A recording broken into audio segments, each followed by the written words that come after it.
Good evening and welcome to the Board of Education Candidates Night. Thank you so much for coming out. I'm Ellen Leibowitz and I'm the PTO representative for the evening. PTO is sponsoring the event. We're very, very fortunate to have a representative from the League of Women Voters, Ann Armstrong. Please welcome her.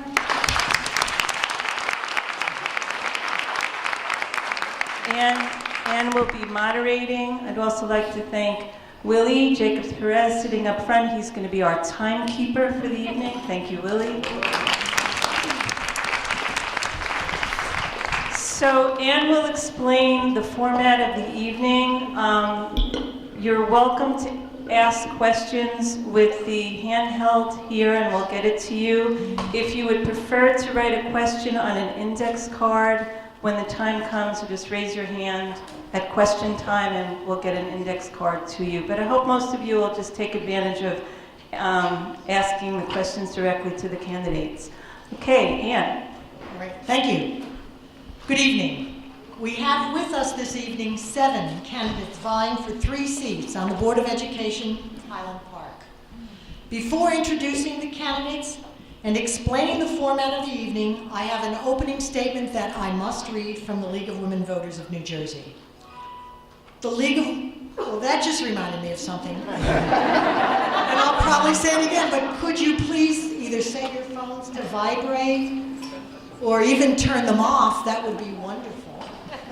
Our candidates too. The League of Women Voters of New Jersey is a nonpartisan political organization which encourages informed and active participation in government, works to increase understanding of major public policy issues, and influences public policy through education and advocacy. Elections and voting are core concerns for the League of Women Voters. Year in and year out, leagues are committed to providing fact-based information about issues and the positions candidates take on these issues to help voters make their own decisions and participate in the electoral process. The League of Women Voters never supports or opposes candidates for office or political parties. Any use of the League's name of footage from this candidate's night in campaign materials, literature, or advertising of any kind, including the internet, cable, or television, has not been authorized by the League of Women Voters. As a courtesy to the candidates, please turn off all cell phones and other electronic devices now, and please refrain from taking photographs during the candidates' nights. Thank you. Now, on to the format.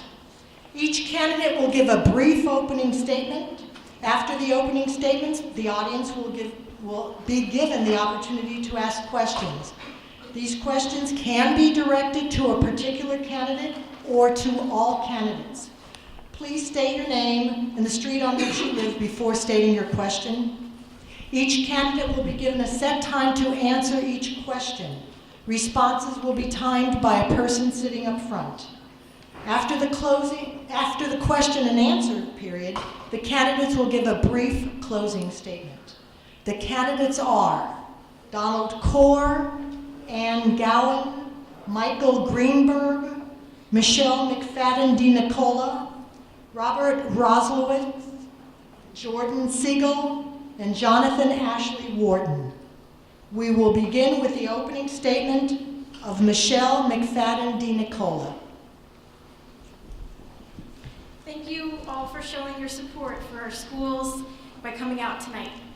My name is Michelle McFadden DiNicola, and I'm running for the Board of Education with Ann Gowan and Rob Roslewicz. My family and I have lived in Highland Park for over 14 years. My husband Brian and I have 3 children in Highland Park schools. Nino in 8th grade, Luca in 6th grade, and Portia Rose in 4th grade. Many of you may know me from my years of work in the Highland Park Public Library at the circulation desk. Please come by and introduce yourself. And if you don't know me already, if you have any questions, I'd love to meet you and learn more about you. Running for school board has become a calling for me. I've been dedicated to public education from the time I entered graduate school to study early childhood and elementary education at the College of New Jersey.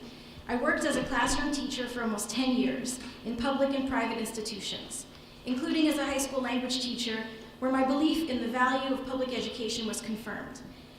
I believe that Highland Park's public schools are the backbone of this community. Since my children entered school, I've been an active member and office holder in the Highland Park Parent-Teacher Organization, and I've been a regular presence in the school buildings, volunteering in the classrooms, organizing book fairs, fundraising, and serving as a chaperone for yearly field trips. We have fantastic teachers, principals, paraprofessionals, and staff in this district. When people talk about holding teachers accountable, they clearly have not interacted with the amazing professionals working in our schools. I know most of the staff in our schools through personal interaction, and I deeply appreciate their professionalism and their daily acts of sacrifice and kindness that make our school a true community. This past year, I attended virtually every school board meeting, often lasting until past midnight, and shared my concerns with current board members about the direction the school district was headed. Along with Ann, Rob, and other concerned residents, I helped start a community group called Highland Park Cares About Schools, and I traveled around the state to support public education in New Jersey. Coming out of this year, I knew I needed to redouble my efforts to help all voices to be heard. I fervently believe that by outreach, discourse, and collaboration, we can ensure the academic success, social and emotional happiness of all of the children of Highland Park, who deserve the maximum benefits of our school system. That's my goal. Thank you. Next is Donald Kaur. Hello. I'd also like to thank people that made this possible, and I want to thank all of you for coming out. My name is Donald Kaur. I've been a resident of Highland Park for 13 years. And it was like, I just wanted to tell you a little bit about me so you could kind of know a little bit of my history, so you'll see if I fit with, we have 6 remaining board members, and there'll be 3 joining them. I was looking for a town to move to with a good school system. That was my #1 priority. And I looked around and I found my little 2-bedroom house and moved in and made it a home for me and my son. And he started at Irving. He had Mrs. Johnson. I remember her very well. And she was sort of like an answer to a prayer because she got my kid and she nurtured him and helped him grow.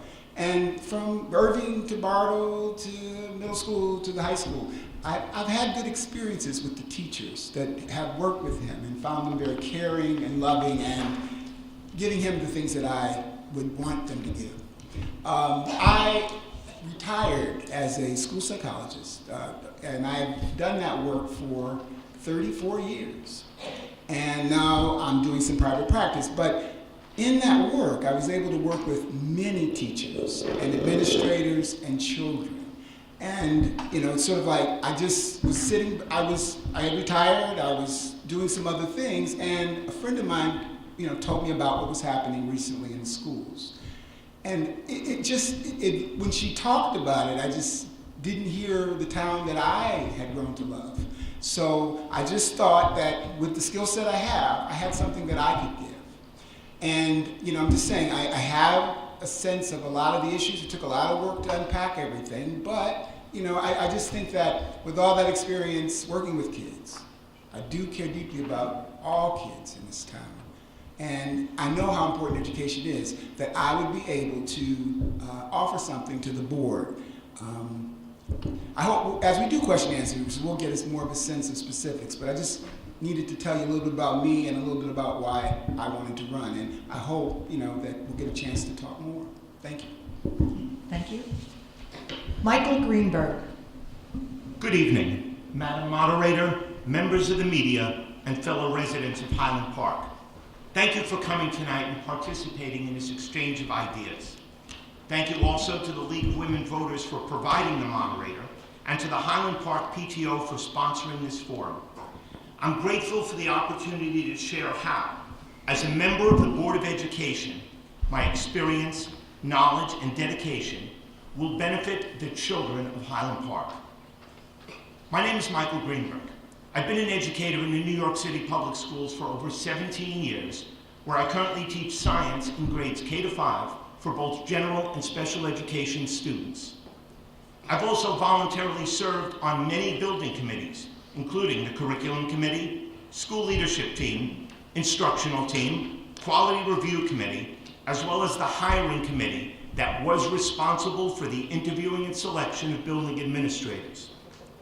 Having the good fortune to work with and improve the lives of the children on a daily basis has been more than a career for me. It's been a passion. During the past few months, I've listened to the concerns of the citizens of Highland Park. Topping the list, the affordability of continuing to live in this wonderful community. In order for Highland Park's taxes to remain affordable, the Board of Education must work together with district administration to see where we could be fiscally prudent in ways that do not adversely affect and impact teaching and learning. Our priority. We must also tap into the resources of this community and the talented professionals who call Highland Park home. As a board, we must make sure that we have an open two-way communication with the community. Everyone, parents, students, community members, school employees, and board members must be part of a conversation to make sure that schools are operating at peak efficiency. Moving forward, we must be able to forecast problems before they occur to ensure our success in the future, especially considering the challenges we're facing, among them the park assessments, constantly increasing costs, and the search and selection of a new superintendent. To do this, I will work tirelessly with my fellow board members to constantly monitor, reevaluate, and improve upon our strategic plan so that our schools remain the best in New Jersey. As an educator, I have an understanding how schools are run, yet my job will be not to run the schools. My job, working collaboratively with my fellow members of the Board of Education, will be to see that schools are well run and to represent you. Ann Gowan. Thank you. Hello, everyone. My name is Ann Gowan. Thank you so much to Ms. Armstrong and Ms. Leibowitz for sponsoring and moderating tonight.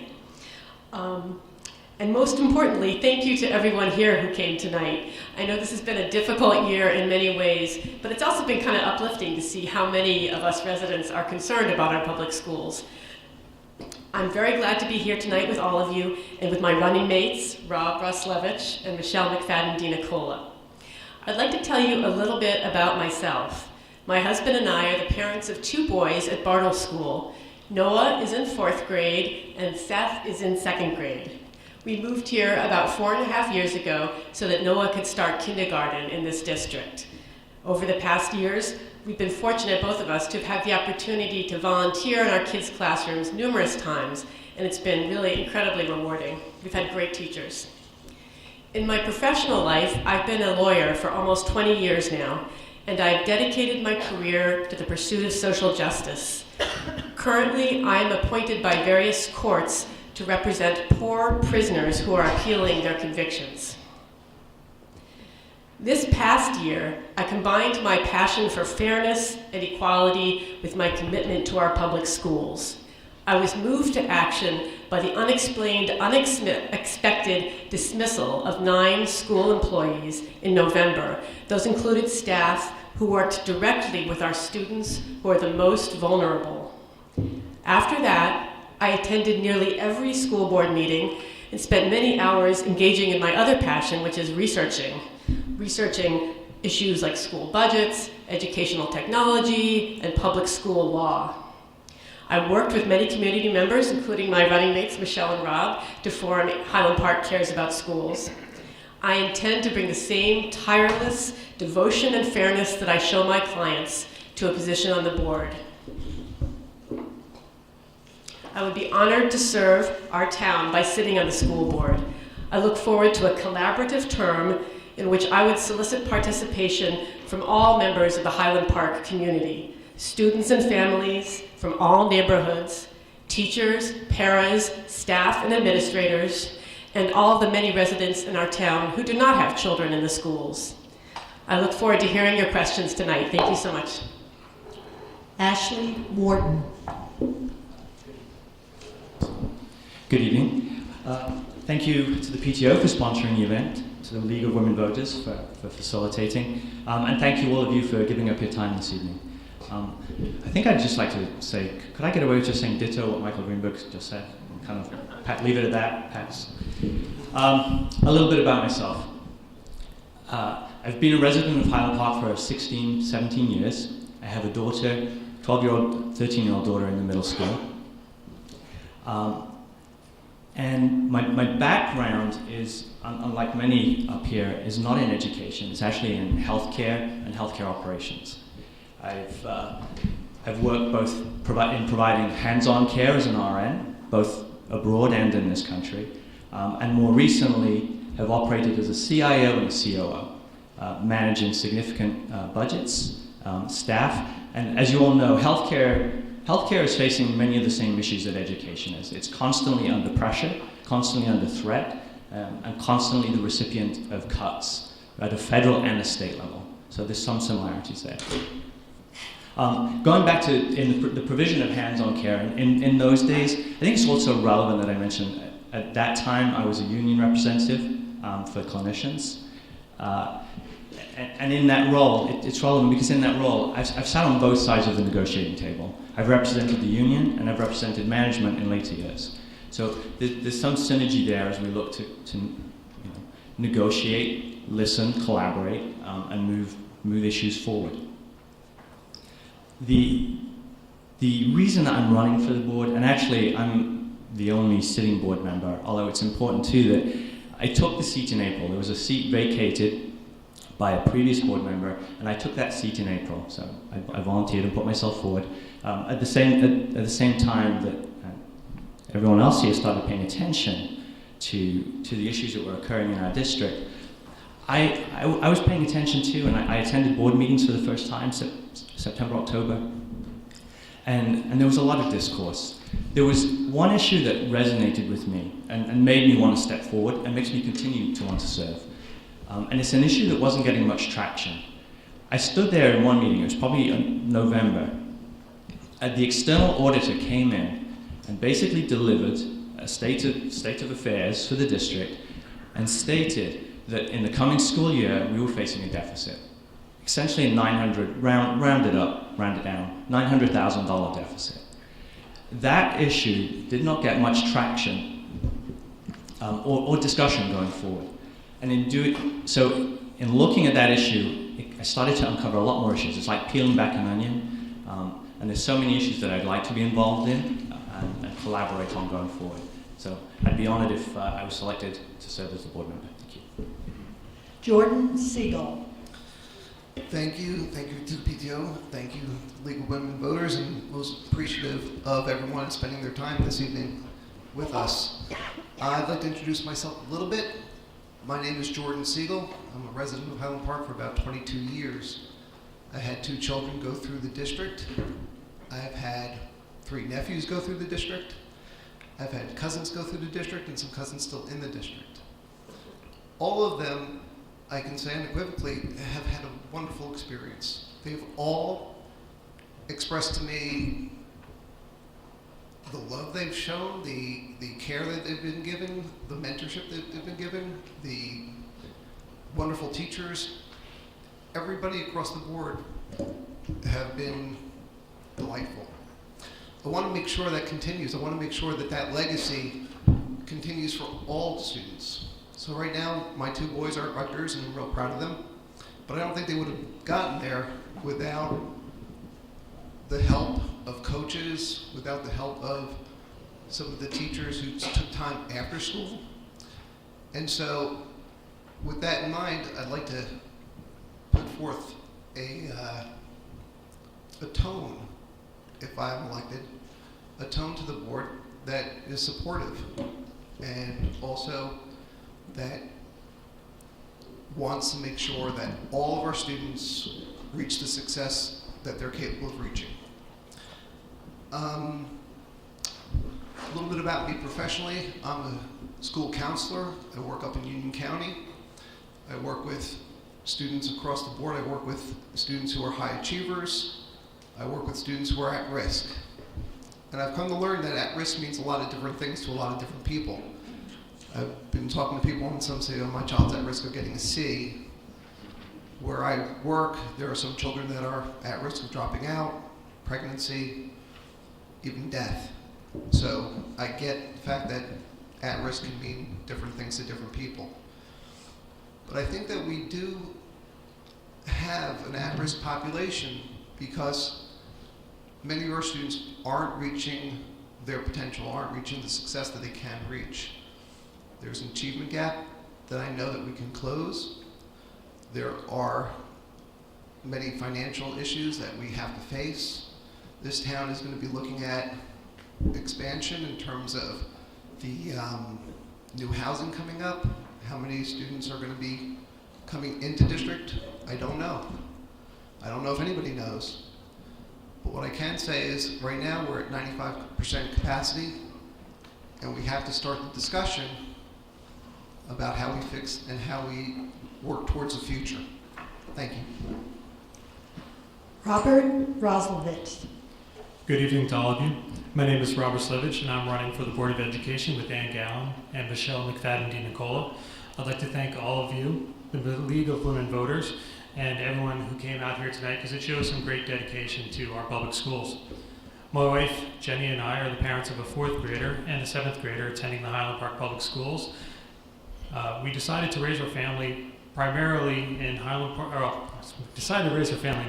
based on Jenny's experiences in the public schools here, and also experiences of her father as a teacher in the public schools here. And over the last 14 years, I've been involved in many Highland Park commissions and projects, including helping out with our family business on Raritan Avenue and lending a hand to Main Street Highland Park. I work as a landscape architect managing construction projects in New York City. And through my work, I've gained significant experience in project management and in budgeting.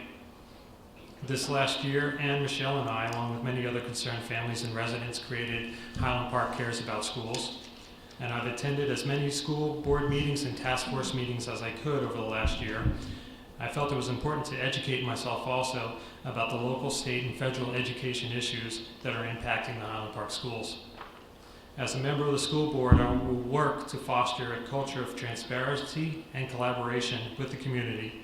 And I can't think of anything else I'd rather be doing with my community and all of you to make sure that my kids have that same experience that my wife told me about here in this town. Thank you. Thank you. It is now time for questions from the audience. I'd like to remind you that questions must be related to issues and not to personalities. When a question is directed to a particular candidate, the other candidates will have the opportunity to rebut the response. First question is? I just want to take a minute. If you're sitting next to an empty chair, could you raise your hand? Because there are so many folks standing. There's 2 seats right up here if you want to come up.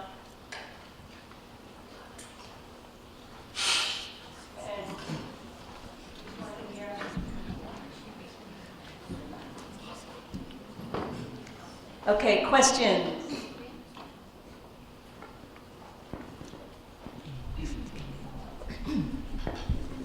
Thanks, Ellen. My name's Elena Gerstmann. I live on North 6th Avenue.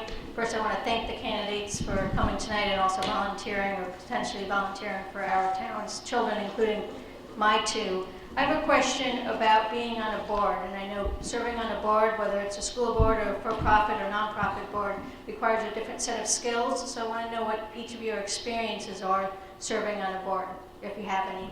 And this question is directed to all candidates. Yes. Right? Who would like to go first?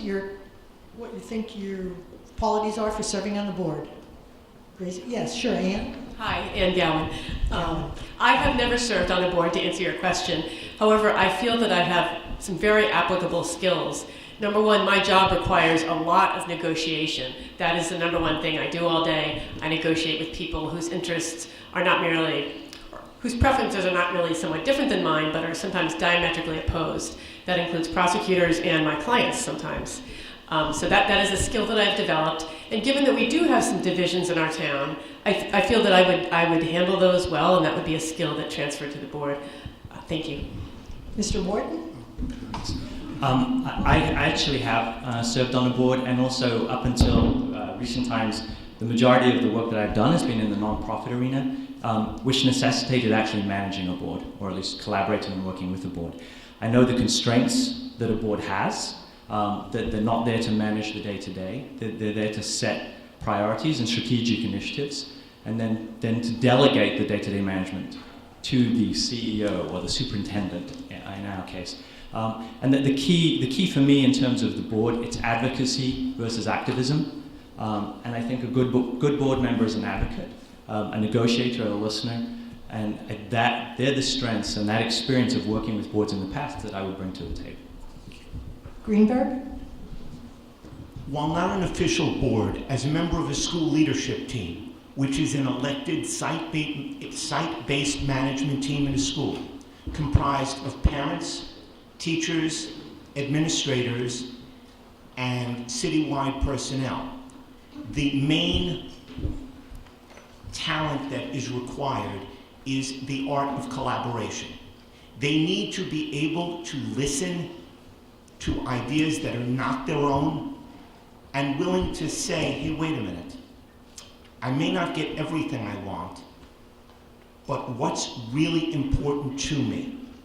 And even then, you need to be able to keep an open mind when serving on a board. Mr. Kaur? Dr. Kaur, as a psychologist working with children from ages 2 through college, I've had a lot of experience working with the issues relating to them as they go through their educational process. And I know that as a board member, the idea is not to micromanage. We have paid administrators to do those jobs. But it is to work with those people, to try to make them aware or collaborate with them. I'll bring to the table that knowledge of children. And I think that would really could help inform like the impact of certain actions on various groups throughout our system. I also have worked, it's funny, I'm thinking these 35 years and there have been opportunities to work on boards and work with teachers, administrators, parents, and mentoring efforts. There's just a lot of things, but I think all of those experiences I bring to this work, and first and foremost, I'm bringing a real concern for children and some insight in terms of how to help them grow. Thank you. Mr. Roslowitz?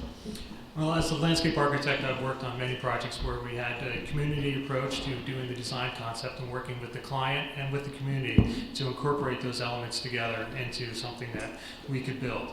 And then follow through on that is building the project out, working with the client, maintaining the budget through the entire process, working with policy, ensuring that the policy was adhered to in terms of how everything was allocated out, making sure that what we had to design and build was built out the way we wanted it to. I see a lot of the policy that the school board has in place as similar to what I had to follow in my practice as a landscape architect. And I think also that my experience in hiring the contractors and hiring the professionals that we had to deal with, adding staff to projects that I was working on and working in a collaborative effort with those people gives me experience also to work on a hiring committee. Thank you. Thank you. Mr. Siegel? I think that although I have not been on the board before, I have been working in the school district, and I understand the importance of collaboration and also thoughtful discourse. I think the biggest and most important asset that I can bring to the board is thoughtful cooperation and collaboration with the eye on the ball, making sure that what we are doing is actually the best for the students. Thank you. Ms. McFadden DiNicola, sorry. No, you did great. Thank you. I have never served on a board, to answer your question, but this past year I've been to almost every single board meeting, so I am intimately aware of the workings of the actual board meeting. The committee meetings and such I have not been privy to because those are closed to the public. But this past year I have had probably 20 hours a week of experience trying to outreach to the community, informing them of what's been happening at the board meetings. January, December, all of those cold months we were out walking and knocking on doors, door-to-door conversation with people. And sometimes I did find myself stuck 20 minutes, 30 minutes at a door, and I was happy to do so because I think that a good board member really needs to be a good listener and someone who can outreach to the community. Thank you. Do we have another question? Right here. I would like to know from any board member what specific practices they would favor for reducing costs and deficits, such as sharing services with neighboring school systems, such as personnel, insurance, fuel, all these things, because it seems that with taxes so high, we really should be doing something to reduce the cost of running the school. Okay, if I can phrase that, what practices would you perform to reduce costs? Mr. Roslowitz? Well, I think I would first start out by exploring more what we can do with shared services. We have certain shared services that we already participate in. I think over the last year, the communication between the board and the Borough Council has been lackadaisical at best. My understanding is that there has not been good follow-through on communication there, and that there's a lot of things that have been lacking. I think we can also reach out even more so. I know over the last year we barely reached out to Rutgers at all. Our current reach out to Rutgers is very limited still, and I think that there's a lot of approaches that we could take that would expand upon that. Mr. Corey? Yeah. Check. I have found one idea that I have is that I think we could use a lot more of community support. Going around to the T's, I've gotten a lot of information from people about that would be more than willing to volunteer time to help many of our students. There is, at the same time we have issues, fiscal concerns. There are, very, important concerns that we also have to face. So I'm saying we can't afford to not provide. I'm not a short answer person, but I'm sorry. I'm just trying to get. What I'm trying to say is, you have to look to cost. But I think that we, as a community, could band together and help to address many of the issues that our children are facing. And I think so. That would be my idea of looking at mentoring as a way to do that. Thank you. Ms. Michelle McFadden-Nicola. Very good. I think that the idea of shared services is not new. I think we do have some shared services, as Rob had said. And I also think that we probably could look into the opportunities that we haven't taken advantage of. We need to absolutely always stand on the side of students. So when we think about shared services, we need to really think first about what shared services would benefit the students. Because really that's why we're here. One option that we could possibly look into is sharing technology for the upcoming park test. It looks like every single district had to put in hundreds of thousands of dollars into technology investment. And technology gets old very fast. So we need to look into the option of potentially sharing something like that. Mr. Siegel? Shared services is just one idea. Working with the local universities, also trying to collaborate more with the town. We have to look into every single aspect of the operations and also of personnel that possibly we might just need for a little while and possibly share with another town. It's something that really has to be taken a look at.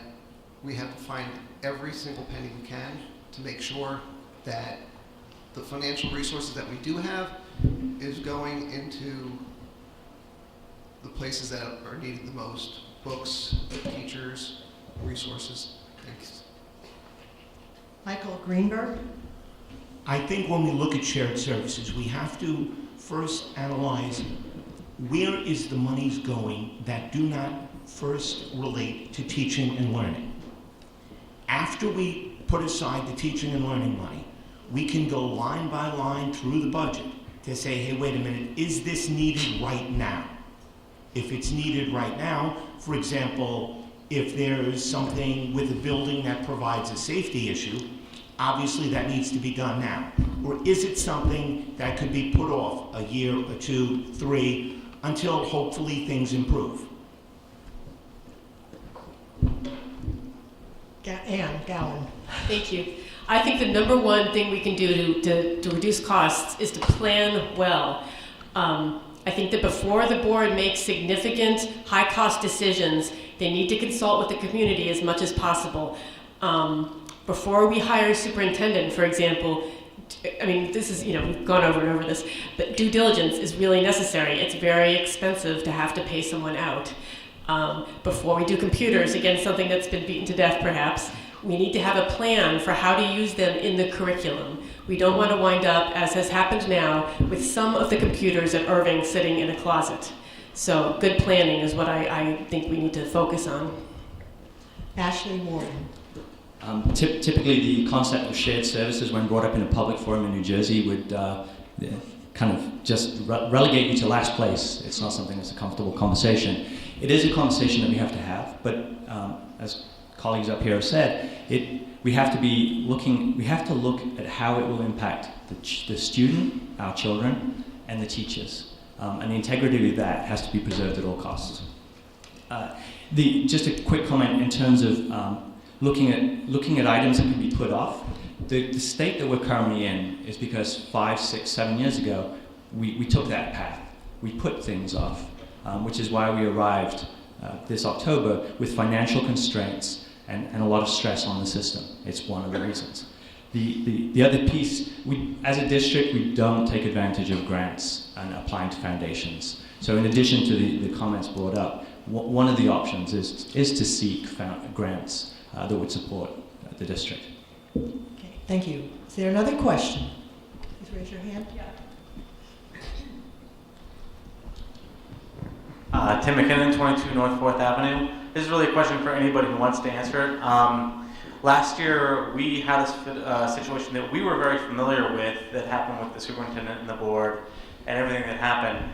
Given that I think all 7 of you had said that one of the biggest decisions you're going to help make is for a new superintendent, how are you going to explain to someone who has the ability to Google our town and find all kinds of messages and paper trails that we've left over our last year? And given the fact that that person's probably going to just feel neutral towards he who shall not be named and the board members who are not here anymore, how in the interview will you explain to them that they will be treated fairly by this town and assuage that concern? Because I'm sure that's going to be a concern of anyone who's applying to the position. If I can rephrase, the idea is, how would you interview your new superintendent? Mr. Green? Sorry, just to add, how would you interview them, but how would you also let them know what happened last year and make them feel comfortable with entering into this arrangement with this town? Got it. Michael?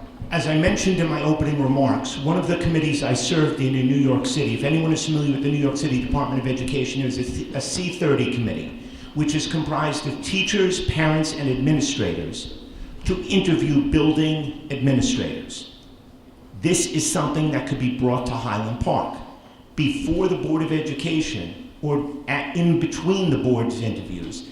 Have a subcommittee of parents, teachers, and even 1 or 2 high school students asking questions, and of course the board, we have to make sure that it's legal, ask questions of the new superintendent to be.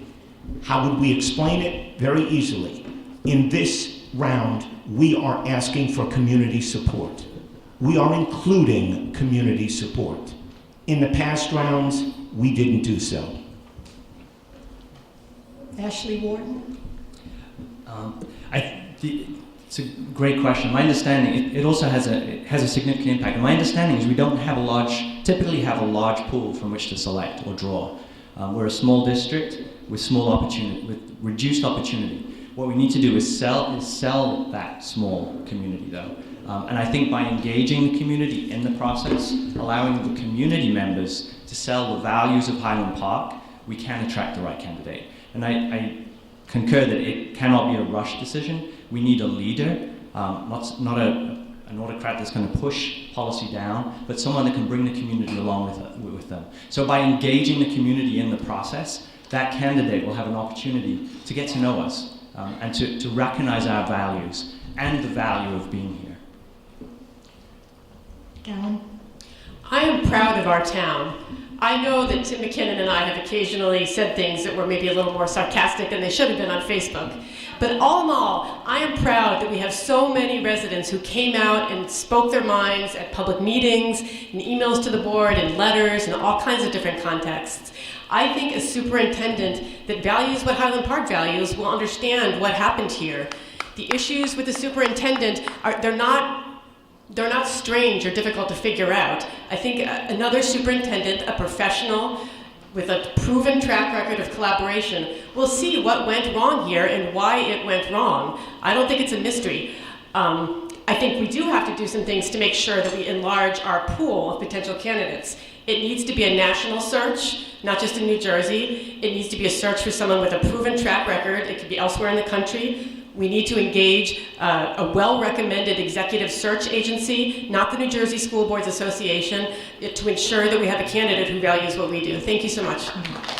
Donald Core. I don't disagree with most of the initiatives or the ideas that have come before me. I just think when we get a group of parents, teachers, the various constituents of our community together, they will interview they need to interview the candidates and really give us feedback in terms of what they see.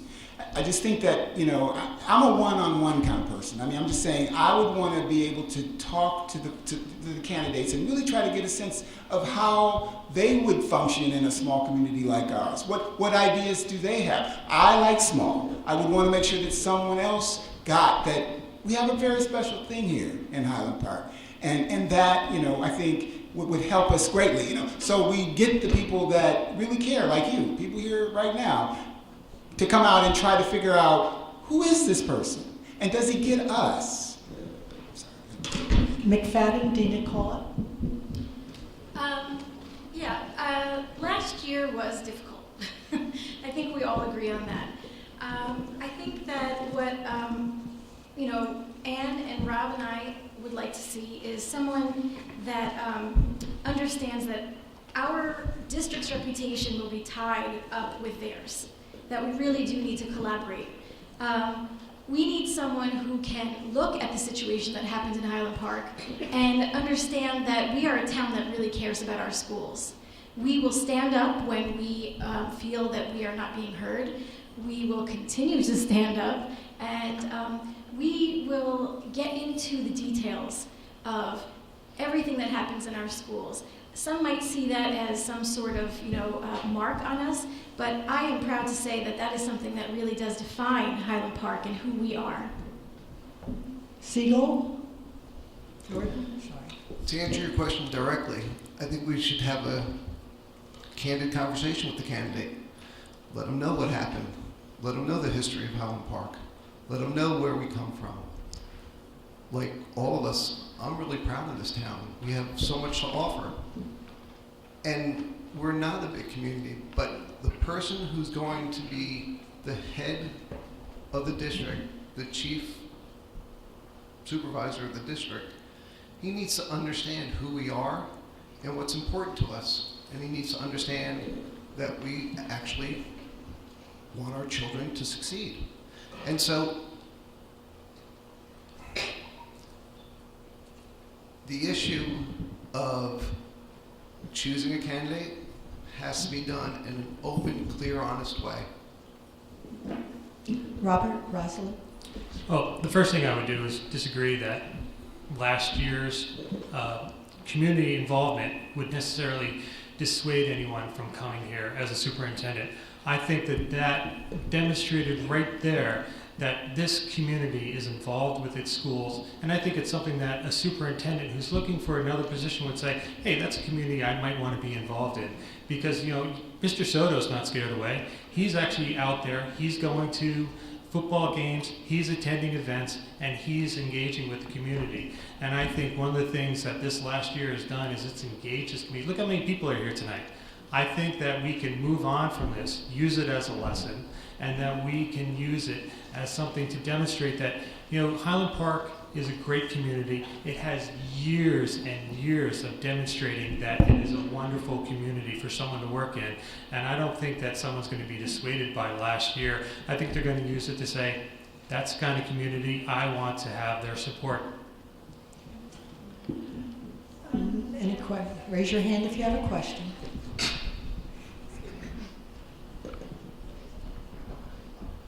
Denise Mayfire, 314 Wayne Street. I'm curious as to, along the same topic about the past year, there was a lot of lack of communication on the part of the current school board. There still is a lack of communication. They've gotten better.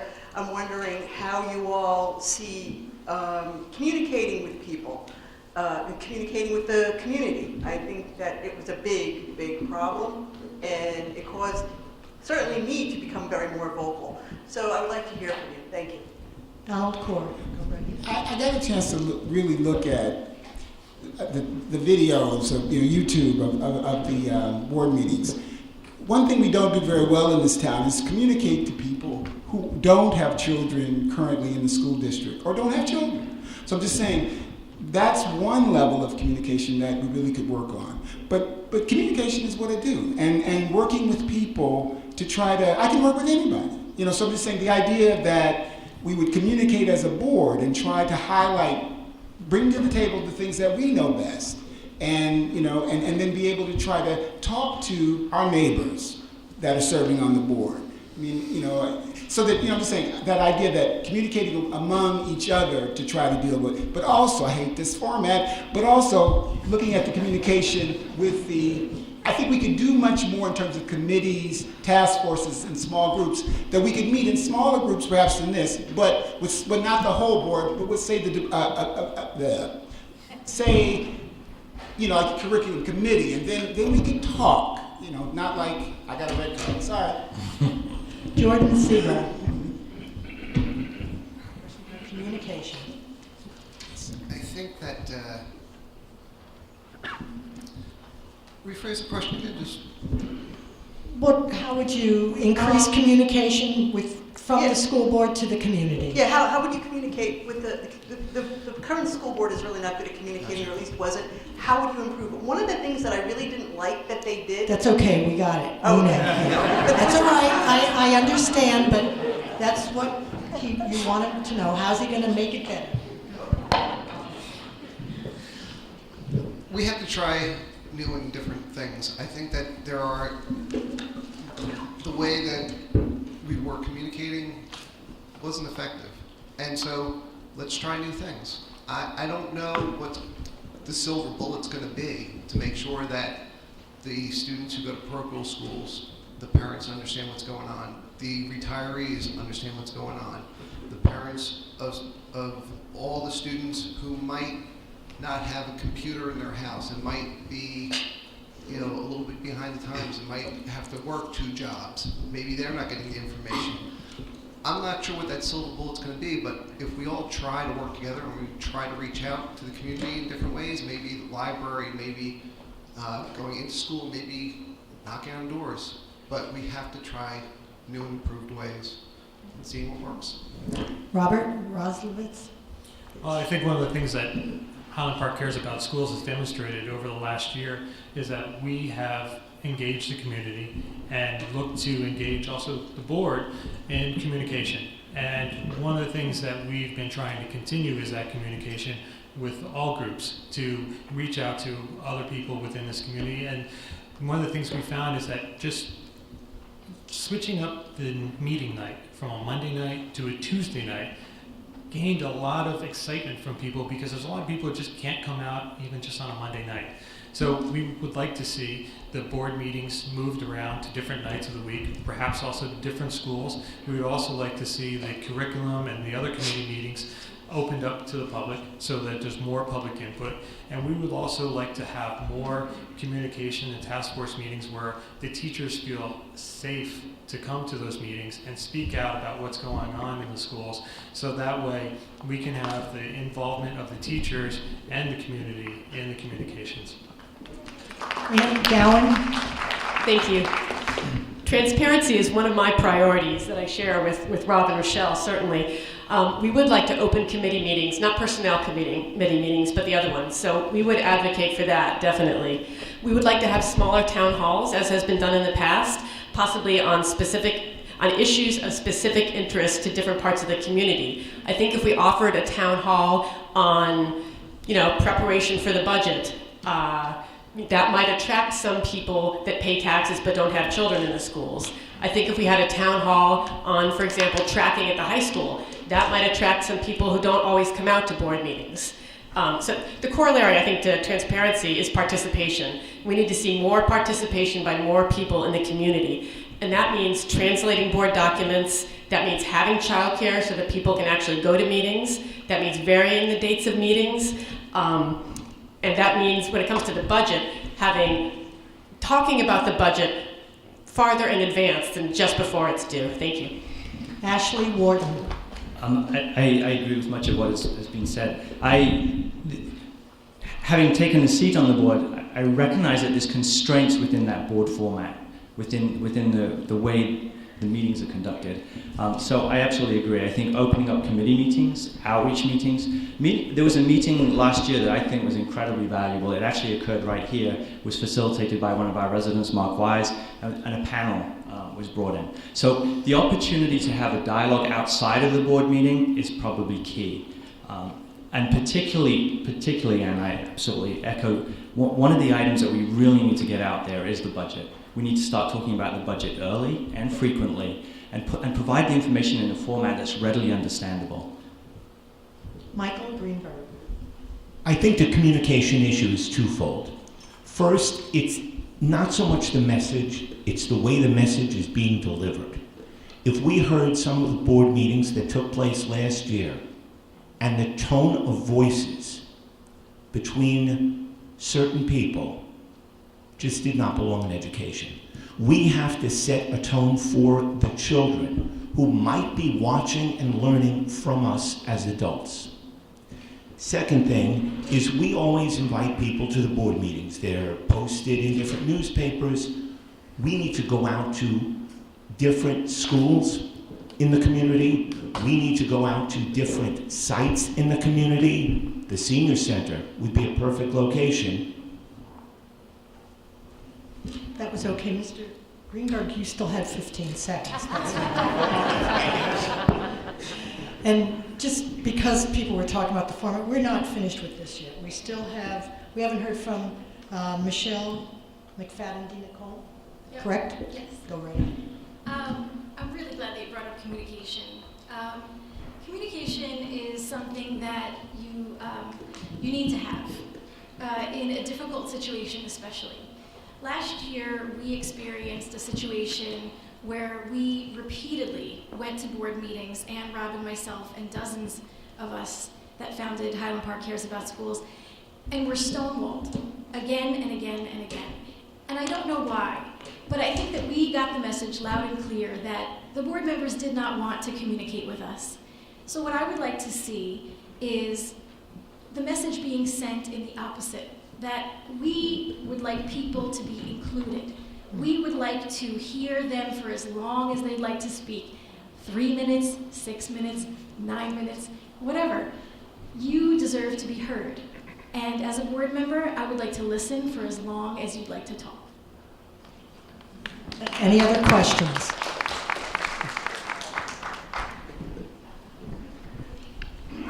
Thanks very much, everyone. I would like to ask a question regarding the political process. So, a lot of the constraints we face here in Highland Park, as we all know, are imposed from higher levels. I'm speaking of shrinking budgets. I'm speaking of unfunded mandates. And those sorts of things that we can't necessarily solve at the district level. So I would like to know from each of you to what extent and how you think it appropriate or not for our school board to take a position on these types of issues. I'm talking about things like passing resolutions, being active through the Highland Park School Boards Association, possibly resisting some mandates, Is that a role that you think that our district can play in changing the nature of politics that faces our district? And a footnote to that I had also wanted to specifically mention is an unfair tax structure. Ashley Warden, would you like to attack that first? Certainly. I think it's a key area, and the differentiator. Again, advocacy versus activism. I believe as a board member, it's important to prepare the district outside of anything else that's going on. There's a role for activism, but ultimately the board has to prepare the district locally. That's not to say the resolutions, absolutely.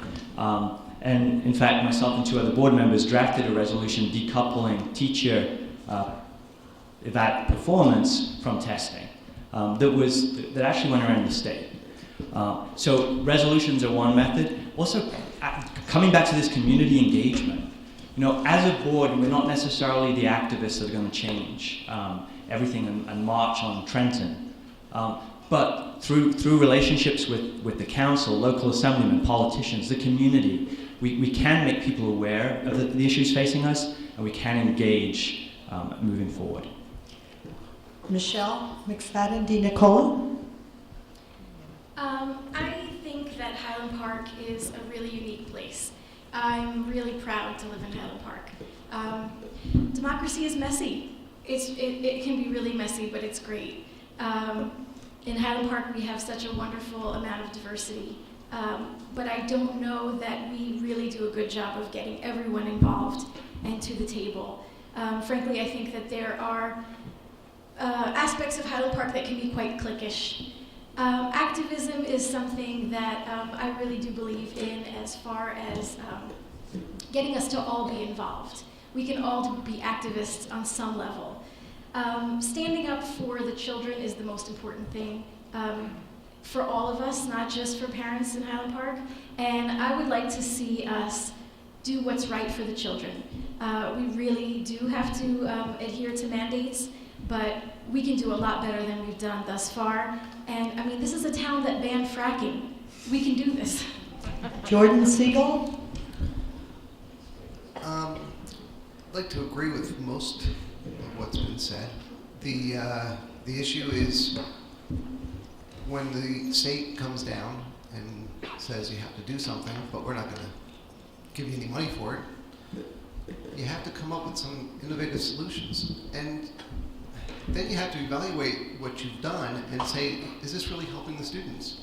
Is it really helping the students to just say we have a program in place, but not full participation? We have to be able to take a look, take a step back, and see. We have to follow the state, what it says, generally speaking, but the issue of where does the money come from, and what innovations can we come up with to satisfy those needs? We have to work together to do that. Robert Roslowitz. Well, I would like to see this board take a more active role in putting forth resolutions and finding a superintendent who could perhaps be an activist superintendent. I've seen superintendents who do go to Trenton. I've working with Highland Park Cares About Schools.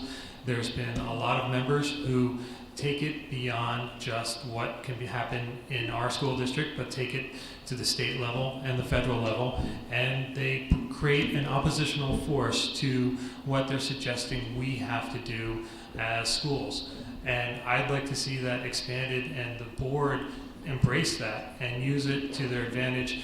One board in one state, adding that to another board, and seeing that continue so that soon it's all of us working together towards better schools and ensuring that our kids get what we need. Michael Goldberg? Greenberg.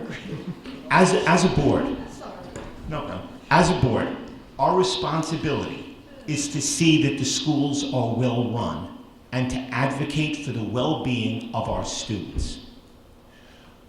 We should express our views to the state.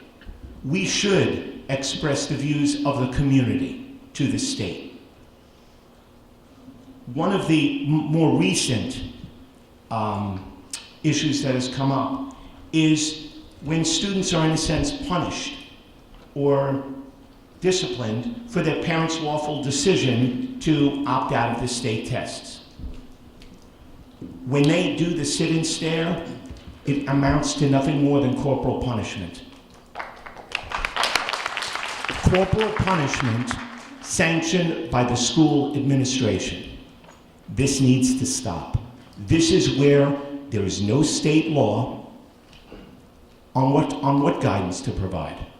Ann Gowan? Ms. McDermott, to answer your question, I 100% believe that we can be activists in a different way on the board. Now, we understand that our role would be different on the board. We understand that Highland Park cares about schools is very different than a school board. So the forms of activism are indeed going to be different. They're going to take the form of resolutions. They're going to take the form of board members, when appropriate, testifying at State Department of Education meetings. They're going to take the form of things like what Mr. Greenberg suggested, that when the state requires a test and parents are not comfortable with it, that we adopt a humane, written, opt-out policy. That's one way of fighting back in a small way. It's also a way of being kind to our students and our families and our community. There are other ways in which, within the constraints of state mandates, which of course we have to follow, we can be a little more flexible. We can push the envelope. If we are hurting for funds, we could have asked this year to have the park exam administered with a pen and paper. That would have saved us some money. Thank you. Donald Core? This is very nuanced work. You know, I'm just saying, it's like there are mandates put out and no money attached, and we have to come through and deal with them. But I'm just saying, if you look at testing, there's often ways to work around. I wouldn't want kids to sit and stare, but on the other hand, I'm just saying, the teacher's busy administering a test to the rest of the class. They're not available to provide instruction to those children. So I mean, but we have to be common sense and practical about this. I'm just saying, you know, the pencil and paper thing is not true. I mean, it's sort of like, again, it's all about like reading. I mean, you know, what I have been told, there are accommodations made for special needs students, and certainly a written paper and pencil test is a possibility, but I understand that, you know, you couldn't as a district say we're going to do pencil and paper and because we can't do the computers. That wasn't an option as I looked at it, but we would look at practical ways to solve the problems that we do have. Thank you. May I respectfully respond, since he stated this I'm was not sorry, true? but if you have anything more to say, you can just hold it for your closing statement, okay? You had your minute. We discussed this. I felt that he said something I said was untrue, so I just wanted to... And you can bring it up later, okay? Okay, thank you. Do we have any other questions? My question for the panel is, my name is Elsie Foster Dublin. I'm at 408 South 9th Avenue. I'm here as a concerned resident. My question is about disparities and youth at risk. Mr. Siegel mentioned that not all factors of risk, as some people see, are risk, but we have students here in Highland Park that are at risk, and disparity play a lot into it. What would you, as board members, do to change the dynamics of what's going on with children who are at risk? Is the question directed to all candidates, or you mentioned Mr. Siegel? Okay. Michelle McFadden-Nicola, would you like to start that? I want to thank you for the question, first of all. That's a really important question. I would say the number one thing we need to do as board members is remember that inclusion is something that has not historically happened. We have not done a good job of outreaching to the communities that are underserved. We need to hear them. This is not something that we come at as potential board members as experts in any way. If there are people who are being underserved in our community, it's not for anyone else to say what they need but them. So as a board member, it is paramount that we do as much opening up of dialogue and reaching out and meeting people where they are, thinking about what's convenient for them to be heard and to communicate with the board. Jordan Siegel? Thank you for the question. It's something that is near and dear to my heart. I see it all too often. I lived it. Dr. Durham, I think, from Delphi University, she put out a study, I think she called it, I took some notes here, protective cycle of underachievement. And in that, you have the district allowing this to happen because, hey, it's okay if he passes, it's okay to get by, but then a couple of years later they have no skill set and they can't do the math problem because they were never taught the math problem. So the issue is, I would answer that with making sure that the superintendent that we hire is an educational leader and one who believes in an inclusive environment, one who can make sure that the students and the teachers understand what success looks like. Michael Greenberg. Working in New York City, I've had the opportunity to work with children who are at risk in many different ways. And I think what we need to do in Highland Park, if we haven't done so well, is look at other districts. There's no harm in going to visit other districts with successful programs. We're located in central New Jersey. If we need to go to New York City, if we need to go to Philadelphia, if we need to go to other districts within New York City with successful programs in leveling out the disparity, there's no harm in traveling to other districts and to say, hey, this is not something we've done well, but we need to improve upon it now. Donald Kaur. I never know when it's going to be my turn, but let me try. Basically, we have to be conscious of the fact that our teachers went through a lot last year and really feel bruised. And it wasn't just last year, before that. If we can kind of create an environment where they're able to work more directly with students that are having difficulty, and we can put into place the mechanisms that are already set up, like Title I and like before and after school, we could do things. But the thing about Mr. Capone, when he came in and looked at tracking, looked at our curriculum, looked at what we were doing, he did find that we were tracking. And if you have a kid in a more restricted program and you don't allow movement from that program to the next, they're going to be functioning at a certain level. If we can look at that, look at the way we educate our kids, and try to figure out how we can bring support to them, either through mentors or even other teachers, so that they can overcome whatever academic problem they're having, and then be able to spiral upward into the other groups. Robert Roslovich. Well, I would like to say that what Michelle was saying, I would like to continue on from that and say that what we also need to do is, as board member, we need to be there to listen and to respond. One of the most disheartening things for me over the last year was going to board meetings, asking repeatedly some of the same questions and not getting a response. And I would like to see myself as that board member who engages with the public, who responds to the public, and gives them the answers, and sometimes says, I don't know the answer, but let me get back to you. Let me follow up on that, and let's have another meeting about it, and schedule something outside of the board meeting so we can have an informal discussion, and have task force meetings where the board member or two actually shows up to all of them, and then continue from there to solve the problems. Ashley Morton. I think the first thing that we have to do is acknowledge as a community that we have a problem, that we have an issue. I think it gets talked about here and there, sporadically through the years, but the very first thing we have to do is acknowledge we have a problem. The second layer of the onion that kind of disturbed me and made me step forward in April was the fact that the data that showed that there was a gap, that there are issues, was essentially dismissed as a statistical anomaly. However, if you look at the statistics, maybe you can buy that. But then you start talking to community members, and their experience reinforces what the data is telling us. The critical piece, and I hear about listening and I hear about kind of outreach, but unless we acknowledge we have an issue and engage the community in that dialogue, then 10 years from now we're going to have the same issue that we have. Thank you.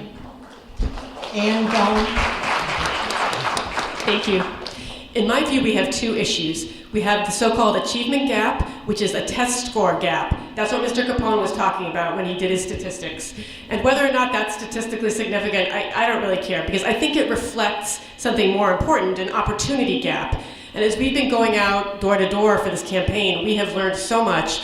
So many parents have told us, and this is particularly African American parents, that their children were not given the same opportunities, or were not given the opportunities that those parents felt were appropriate, that they were tracked into lower tracks based on something other than ability. And I know that our teachers are incredibly well-intentioned, we've had wonderful experiences, but this does seem to be happening. It's happening again at Bartle with math. That's something we need to look at. I don't want tracking to start so early, if at all. The primary thing we need to do is find a superintendent who makes the opportunity gap a priority. And we look at his history and see if that's what he's done. Mr. Capone made test score differentiation, and test score difference is a priority. That's not my concern. My concern is the opportunity gap. Okay, thank you. Are there any other questions? Hello, my name is Karen Bilton. I live on Montgomery Street. I would like to hear each of the candidates' opinion about the current situation with the ELL students at Irving and Bartle, and any changes you'd like to see to it, if any. Jordan Siegel, we haven't heard from you first yet. Would you like this opportunity? ELL. The ELL population throughout the district, through any district, is one that needs support and help transition from the language that they are first accustomed to English. They need the opportunity to be taught, and the support's given very often in their language, and very often that has to happen after school. I'm not sure 100% as to, I know there's a couple things that are going on in Irving, but I'm not sure how that translates throughout the entire district. But the bottom line is that we have to support the ELL kids. We have to make sure that there are strategies in place that will help them throughout their academic life. Robert Roslowitz. Well, clearly there's an issue because it's been talked about in so many of the recent board meetings. And one of the things I would like to see is greater professional development for all the teachers. Mr. Schlela came out pretty strongly that this district made a mistake by going to sheltered instruction without professional development for the teachers. The teachers came out and said much the same thing, and we need to support our teachers, provide them with the professional development that they need if we're going to switch things up on them in that way. One of the things I'd also like to see is that we make a much more conscientious approach as to how we're doing things. We shouldn't be changing things over the summer and then voting on it and going, okay, this is how we're going to do it based on a few weeks of decision making. We should get community input, community involvement, involve everyone in the discussion, and take a look and see, are we really prepared for this? Do a task analysis, make sure that we're on the right track, and then make that decision. Ann Gowan. Thank you. My impression of what's happening now at Irving and Bartle is that it's pretty bad, that originally many ESL students in each grade were grouped into the same classroom, which was exceedingly difficult for teachers who had received really a bare minimum of, I think, 1 day professional development to teach the entire classroom. I know that has changed to some extent. Things are changing every day, so I'm not sure where we are with that. I think the two things we really have to keep in mind are, number one, staffing. We riffed an ESL teacher this year, or over the summer. Someone was not replaced. I think that is unconscionable. I know we want to cut costs. I know the tax burden is really intense on all of us. I'm experiencing it too. But I think the costs from what happened this year are going to be incredible. There are ESL students in our classrooms who are not being educated adequately now, and there are English language speakers in our classrooms to whom the teacher can't give adequate attention because of the ESL situation. The other issue is that you asked, what's the best approach? I don't know what the best approach is to English language instruction, but I do know where to find answers. That's how I do my work. I look to find experts, and that's where I'll go before I make a decision. Donald Kaur. The needs of all children have to be addressed, and I attended some of the board meetings and heard some of the discussion about what was going on in Bartle and Irving, but I don't really know enough at this point to really be able to give you a definitive answer. But I'm saying, again, The research would be something I look at, current practices, so that I can help make a decision that would be, in the best interest of both children. Ashley Morton? I was at the board meeting where Mr. Shaw presented. The framework and the methodology put in place is, as far as I found out in terms of reading around the subject, best practice. You're absolutely right. The piece that was lacking was adequate support and training, professional development for those teachers. So the method was sound. The execution, it fell down, which actually mirrors an issue that we've had in the district for many years. The Common Core and alignment of curriculum, recent alignment of curriculum. Other districts have been preparing for that for 3 or 4 years.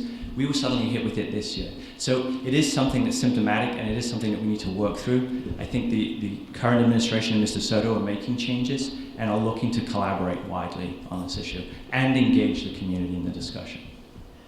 Michelle McFadden DiNicola. I want to thank you for the question, because as a first-generation American, this is a really important topic for me. My mother, when she came to this country, she was 14. She was put into a second-grade classroom because of her English language ability. That, to me, is unconscionable. Thank you, to Highland Park for not participating in that type of practice. But what we do now is, frankly, not much better. We have a practice called sheltered instruction that was implemented in a rash way last year, where we are clustering together all of the foreign language speakers into one classroom. And in some cases, this is half of the population of the classroom. And we had gave the teachers 1 day of professional development with which to work with these students. These are not ESL teachers. They are not trained to work with this population. We are not supporting this population right now. And the curriculum committee did not plan thoughtfully for this population. Michael Greenberg. I think the first thing that we need to do as a district is the special education supervisor is the person in charge of English language learners. That needs to be moved away from as soon as possible and moved toward the English language arts. The second thing, about 5 years ago, I taught in what would be called a sheltered classroom. I received 2 weeks of professional development with the ESL teacher that would be pushing into my classroom for about 2 hours a day, where we both were trained in best practices, how to work with not only each other, how to group the children, and how to make sure it is the best functioning classroom. And you know something? These children soared in their English language learning. Any other questions? Yes, my name is Mary McManus Smith. I live on South 4th Avenue. I have 3 African American children, one of whom has graduated and 2 are currently in district. Issues around disparity have been raised already with regard to the achievement gap, but I'm particularly concerned about forms of discipline that are used in the school district. For a district that has over 90% of its students are purported to go on to college, we have an alarmingly high rate of suspensions. According to the 2011-2012 state report card that I just pulled up, it said over 10% of our students have been suspended at least once. And your question is? In addition to that, police contact, court involvement that originates from the school district, from my own personal experience and the children that I'm aware of that have had police called on them, my guess would be well over 5% of the students in this district have had police involvement. So we are certainly contributing to the school to prison pipeline here, especially given that disproportionately these are children of color. And I'm interested in hearing what everyone's opinion is as to how we can address this. It's really a shame for the school district. How we can address the number of suspensions? The suspensions and the police contact. Okay, that's the question. How to address the number of suspensions and police contacts. Mr. Russell. Well, I would say that one of the places that it could start is what teachers have been asking for throughout the year is cultural competency training, not only for themselves, but for board members and also for the administration. I think it would be a good first step to explore that. I don't know why they did not bring it on and bring it to the school for those teachers who requested it. I think myself, I go through it every year as part of the company I work for, and I think it would help to, I don't know how exactly it would, we can turn the tide per se, but I think that would be one of the first steps to make. Give the teachers what they're asking for and give them that training. Michael Greenberg. I think as an educator, I find a suspension to be something of an absolute last resort. There needs to be protocols put in place from kindergarten up until 12th grade, depending on the age level of the child, that the teacher can work with. They need to be trained in these protocols, where the protocol would be the same in one classroom as another classroom, from one teacher to another teacher.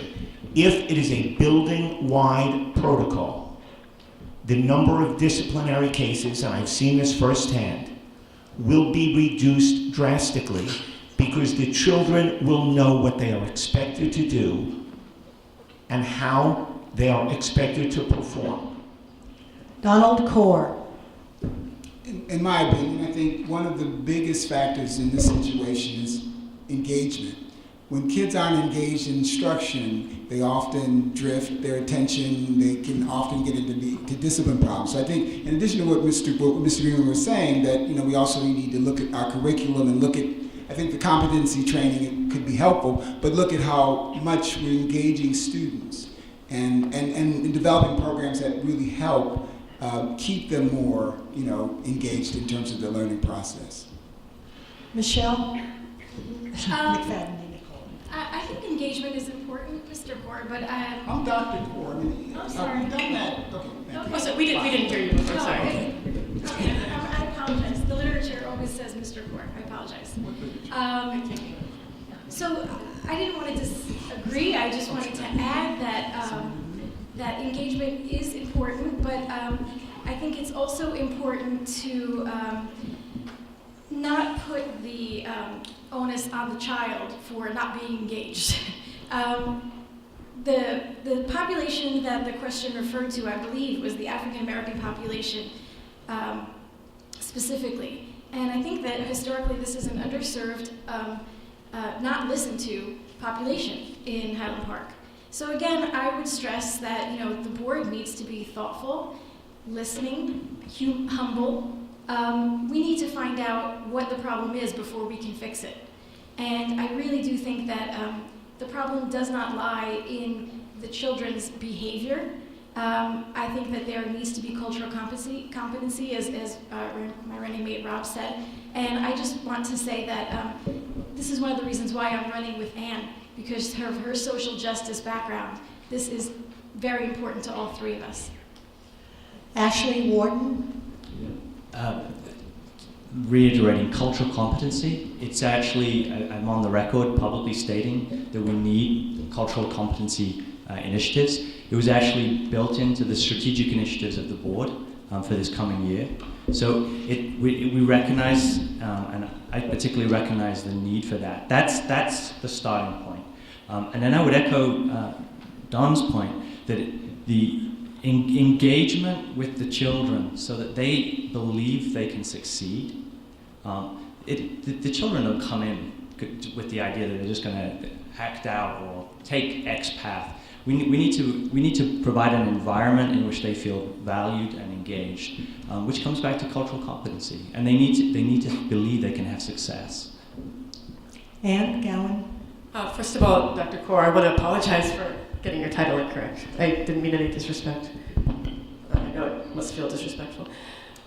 What you described is tragic. It's something I don't know much about. I need more data about Highland Park's practices, both with respect to students generally and students of color. I know that nationally it is a huge problem that students of color are disproportionately singled out for discipline. And I know that Interim Superintendent Soto has expressed that he believes it's an issue in Highland Park. I think I'm I think I'm paraphrasing him correctly, and it's one that he is interested in. So I assume that he has assigned someone to gather data on this. And if that hasn't happened and I'm on the board, I would like to see that happen immediately. I wonder if we are over-punishing offenses that don't warrant a suspension in general for all students, and if we're doing it more than we should be for students of color in particular. Of course, all these other things are important as well. I mean, students do act up, that's just true. So if students are acting up more than they should be, then we also need to re-examine the curriculum, the supports. I think that we do need full counseling staff at the high school. Thank you. Jordan Siegel. The issue of multiculturalism and cultural competency is one that absolutely we have to have solid professional development on. There's no question about that. But I know that as board members, Ashley, Don, and myself would absolutely make sure that we help set the tone when we hire the superintendent, that there is a difference between educational leadership set by principals and assistant principals versus putting those people in place as disciplinarians. They cannot help the teachers and they cannot support the teachers if they're busy doing discipline all the time. Once you have these educational leaders in the right place, you will see that the amount of, as Ms. Greenberg said, the flow of the school will be one that the expectation will be set as a school, and the students will achieve success. All right. I'm sorry to have to say this, but I'm going to have to make this the last question because it's close to 9 o'clock. Ellen? Sharon Eben, I'm on North Avenue. The question I have, listening to your talk, it sounds like you've all done a lot of, reaching out to the community, a lot of work over the last 6 or 8 months, whenever you decided to step up to the plate. And I'm curious to know, in all that wealth of activity and speaking to the community from each of you, what would you say the single most or one or two most critical things you've done in order to arm yourself, to prepare yourself for the board, whether it is some of you've mentioned going to nearly all of the board meetings or reaching out door to door to the community, whatever it is you've done that you've gleaned, the potential expertise and knowledge to be a good board member. Single one or two top things you've done to become a board member within the last 8 months. Ann Gowan, would you like to take this first? Sure, thank you. I've attended nearly every board meeting. I've spent an extensive amount of time, I haven't been doing my job as much as I should have, extensive amount of time researching. I mean, that's my love, research, so that's what I've been doing. In terms of other things, reading, researching, talking to people. I mean, I probably learned more in the last couple of months than I did at all the board meetings. We've had a very positive experience in Highland Park schools. We've had excellent teachers, and it was, I have to say with some embarrassment, that it was a surprise to me to go out and talk with community members and hear, my child has been left behind for years.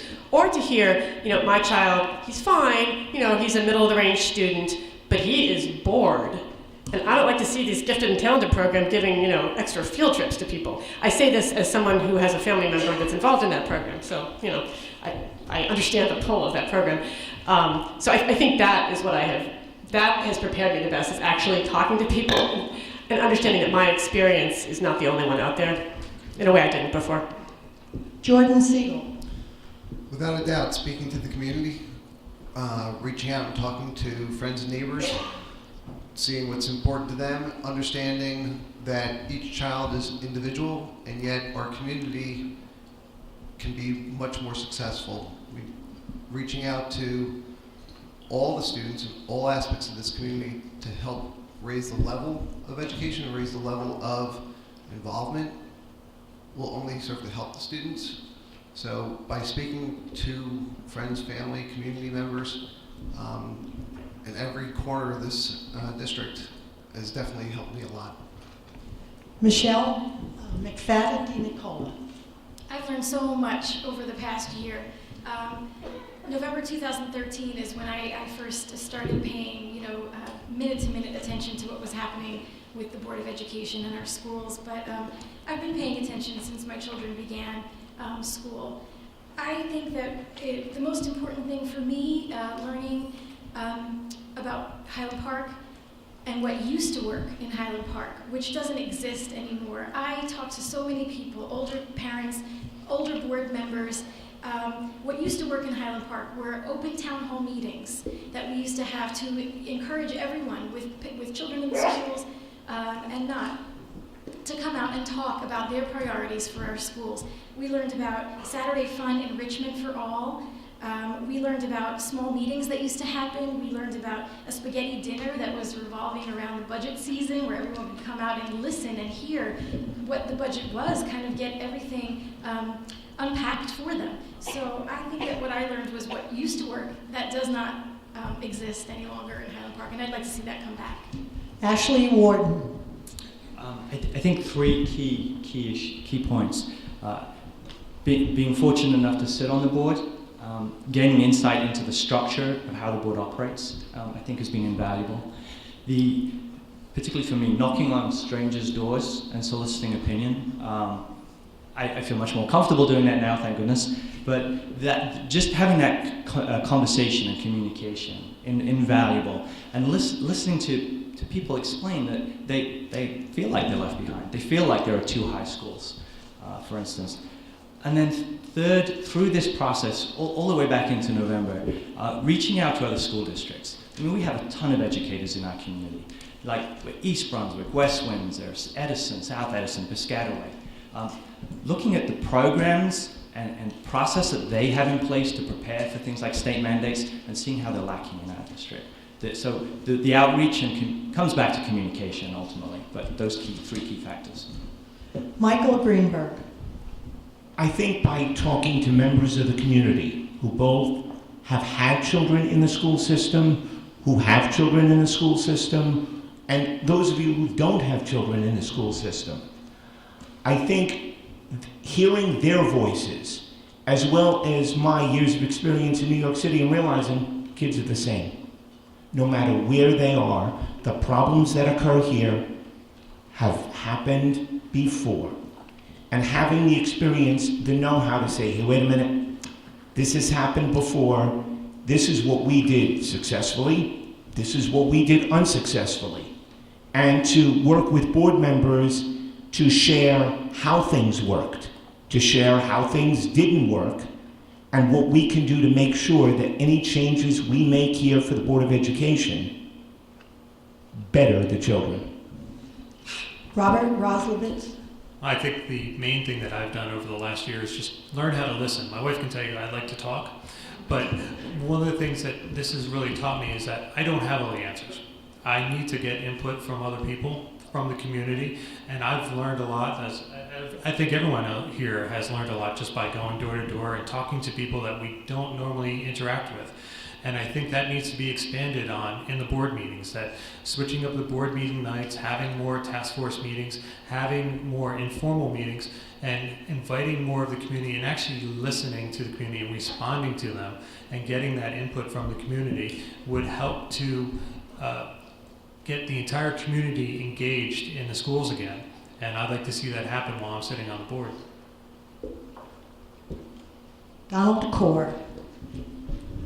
Broken record. I'm communicating with the citizens of Highland Park has been a big part of what I've been about, and that's one of the things that have helped me kind of get ready for this. I've talked to many people about problems they were having and things that were going very well, and it gave me, the concerns gave me a good picture of some things that need to be addressed, or things that aren't being done the way we would think they would be, sort of like the staring while everyone else is taking the test. But the communication, though, I'm saying that it needs to happen, going forward is sort of, it made it clear that there are lots of people out there that would want to help. And by if we can find ways to tap into that resource, as well as Rutgers and others, but we could really change fundamentally some of the problems that we're faced with right now. Thank you. All right. I know that there are a lot of more questions here, and I know we've been doing this for an hour. That's the only thing that's bothering me, and I don't know how many of you have to get home for those children.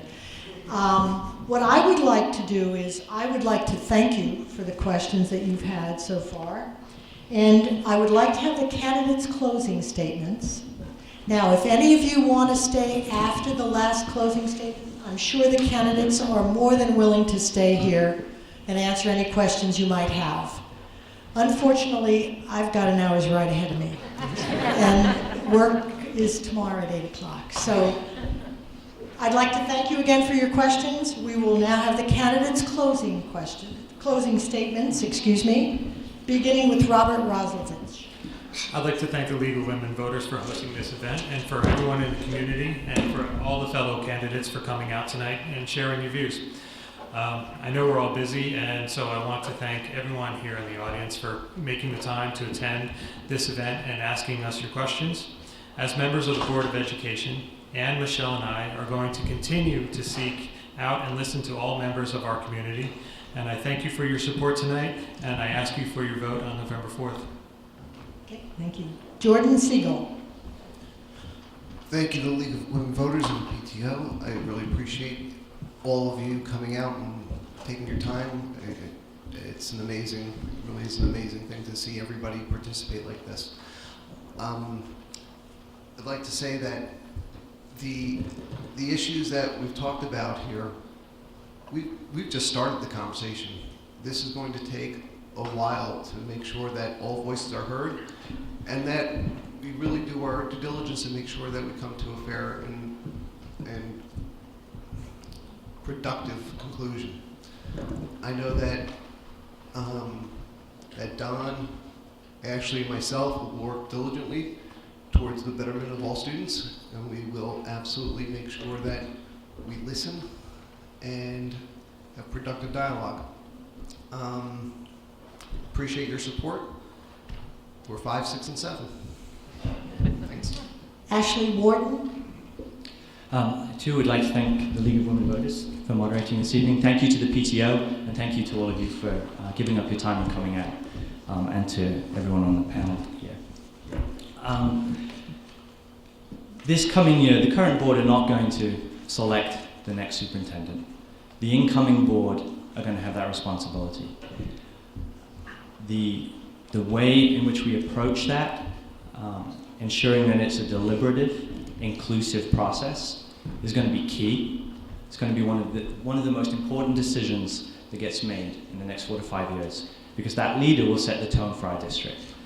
And in selecting that leader, we need an individual that can lead, that can respond to the community, and that recognizes the need to include all members of the community in the process. With that said, as Jordan just stated, we've only just begun. There's many decisions that need to be made. Although things are starting to right, the ship is starting to right itself, we need to continue pushing in that direction. And there are more ways to achieve an outcome that are not always that transparent. Although I will say that going forward, there needs to be greater transparency, greater communication, greater access to the board through committee meetings outside of the formal structure. And that, I believe, is what we're going to be committed to. I think Don and Jordan would make outstanding board members. Their background in education. I think the lessons that I've learned over these past 4 to 5 months as a board member put me in a position that creates an understanding of the actions that we need to take going forward, and gives it a start in moving in that direction. So thank you again for coming out. Again, last 3 on the ballot, and we'd love your vote. Thank you. Ann Gowan. Thank you all for coming out tonight, for sharing your views and asking questions. Thanks again to Ms. Leibowitz from the PTO and Ms. Armstrong from the League of Women Voters. And thank you to my fellow candidates for running and for contributing to this conversation. I actually think it was a fairly good conversation, despite it being sort of a debate. So, during our campaign, Rob, Michelle, and I embarked on what we call a listening tour so that we could visit the community and listen to what people said about our schools. Every weekend, we've been going door to door or holding events with community members, trying to talk to as many people as possible so that we can better understand the issues facing our schools. We look forward to continuing this listening tour as members of the Board of Education, or if we're not elected, to continue it as activists. We know that we didn't get to listen to everyone here tonight, and we really would like to speak with you afterwards if you'd like to come up, either to chat or to share contact information. We'd be happy to ask any questions before the election or afterwards. In closing, Rob, Michelle, and I appreciate your being here, and we would very much appreciate your vote on November 4th. Thank you so much. Michael Greenberg. I'd like to first begin by thanking the PTO, the League of Women Voters, you for coming out tonight, and my fellow candidates for participating in this forum. You've heard tonight from the 7 candidates seeking your vote for a seat on the Highland Park Board of Education. You've heard our thoughts, ideas, and vision to improve upon a great school district. I seek your support because Highland Park's children deserve somebody to represent them who is presently employed as a public school classroom teacher, involved in teaching and learning, that yes, having my own children evaluated under the Common Core learning standards. I seek your support because I have a proven experience in working collaboratively on committees, knowledge of the current state of education, and dedicated to working with my fellow board members to provide the best education to the children of Highland Park. I seek your support because the only question I will ask myself before taking a stand on any educational decision is the same question I constantly ask in my own classroom. Is it good for the children?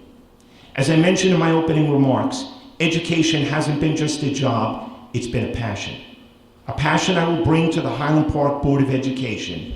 Next Tuesday, I hope you'll remember to vote for the first name on the ballot, Michael Greenberg, and remember 3 things. A vote for Michael Greenberg is a vote for our children. A vote for me is a vote for the utmost respect and full support of all our school district employees who work diligently day after day to ensure your children are given the best education possible. And a vote for me is a vote for you. A vote for your voice to be heard and for your opinions to matter. Thank you. Donald Core. The issues that we're dealing with is so important. And I just want to start by thanking those people, everybody who helped do this. And thank you all for coming. But I guess what I want to just communicate is that we've got to look at the good things about Highland Park, but we also have issues. And you know, if we look at the underachievement issue, the achievement gap, it's not a slight problem. We've got kids that historically, over years, have scored below proficient in math. That's a big deal. And we can do better. I'm just saying, and I know that's the joy of doing this work, of running, meeting these you people, and getting a sense of, I met people that would be willing to help. We're not talking about huge numbers of kids. It's something that if we all work together, we can do. We all have connections to different, Middlesex, to Rutgers. I mean, they could be doing more with us to help, to eradicate some of these difficulties. I really feel that connecting with the kids, that's what I do. And that all this is about the kids. To try to make sure that we connect with them and every aspect of our community. That's been the joy of moving around, because I've met people that I didn't know and found, that we have common ground. So, just saying, I hope that you vote for me. It's not us against them. I mean, we're neighbors. I mean, we're united together because we care about our kids. And so look to us and find out. Look around the room, and it's like Michelle Martin said, I mean, who's not at the table in a lot of our discussions? I would want to be at the table, and I believe that there are people here that, I have this slate, but I'm saying I think we would be able to do the work that needs to be done. Thank you. Michelle McFadden DiNicola. In closing, I'd like to thank the League of Women Voters for organizing and running this event. I'd like to thank my fellow candidates for coming tonight.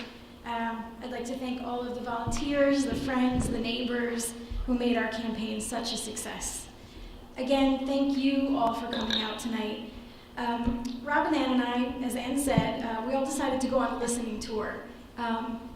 We called it a listening tour. This was more about hearing what the community was all about and not really a campaign.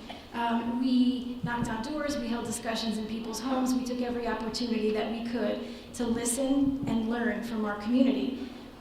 I don't think any of us consider ourselves to be experts, and so we are dedicated to continuing that listening tour regardless of the outcome of this campaign. I do hope that we get your vote November 4th. I thank you for your support, and good night. Ellen said she would stay here for more questions, for those of you that want to stay. But I just want to say one thing. This is standing room only, so you, Highland Park, should congratulate yourselves.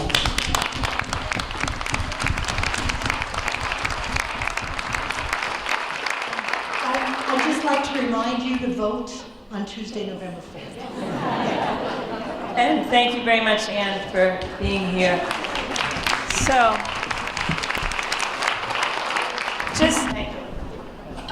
again, as a family who last year decided to refuse taking the state standardized NJ ask and who plan to refuse the test again this year, and hopefully all of these little assessments that have to go along with the test, I would like to know how each of you would like to come up with a policy that is respectful towards families who are not going to be participating in those.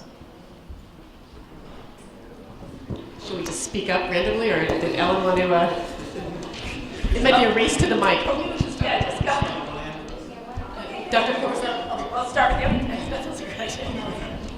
It's hard to know why we decided not to. It's hard to know why a parent decides not to do the testing. I mean, I do get. It seems irrelevant to me why anybody's refusing. If I refuse, I need to be responsible. Okay, no, but I'm saying, but the state of New Jersey does give us guidelines in terms of handling those situations, and I'm saying, I think sit and stare makes no sense, and we could do more.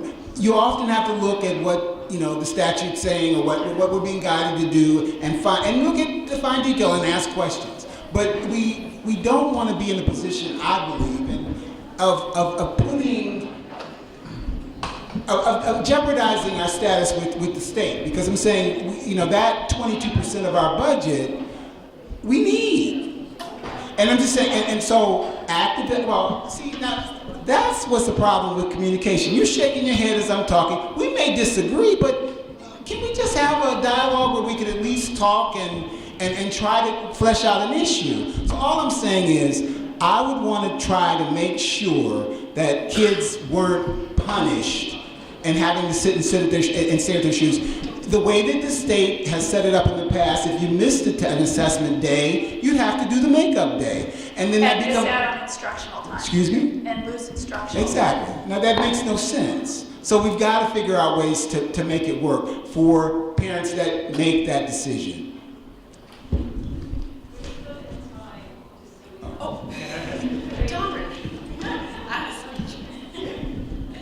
Thank you. It sounds like most of us here agree that we need a humane opt-out policy. To me, that means, I'm not sure what it means. I would see what other schools are doing. Does it mean just reading a book silently at your desk? Would there be a para available to supervise research and writing in the library? That's something we have to have our administrators figure out and come back to us with ideas. I want to say that I'm glad to hear, I think I read in some of the Unite campaign literature, that they are also coming around to the idea, and Mr. Wharton is coming around to the idea of having a humane opt-out policy. I say this respectfully, I am glad, because one of the saddest times I thought at a board meeting was when a parent got up and said, my child had to sit there for 3 hours, and stare, and it was horrible, and the board didn't respond. And then I believe one board member said that, we don't want to have a written policy necessarily because we don't want to encourage students not to take the test. I mean, there are a lot of competing considerations here, but I think it is our responsibility to the children and families of Highland Park to have a humane, written policy, not encouraging people to opt out, but providing an educational activity for them if they do. Thanks. As I mentioned in my statement earlier, I look at the definition of corporal punishment and causing undue embarrassment and humiliation. If a parent decides to take a child, for whatever reason that parent decides, it's not us as educators to second guess a parent. A parent is a child's first educator. If they decide to opt the child out of the test, for whatever reason, it is then our job as a school, as long as we're working within the confines of state law, to provide an educational setting, an appropriate educational setting for that child. What would that look like? It would depend, first of all, how many children are involved, what staff is involved, is there a teacher involved, is there a paraprofessional involved?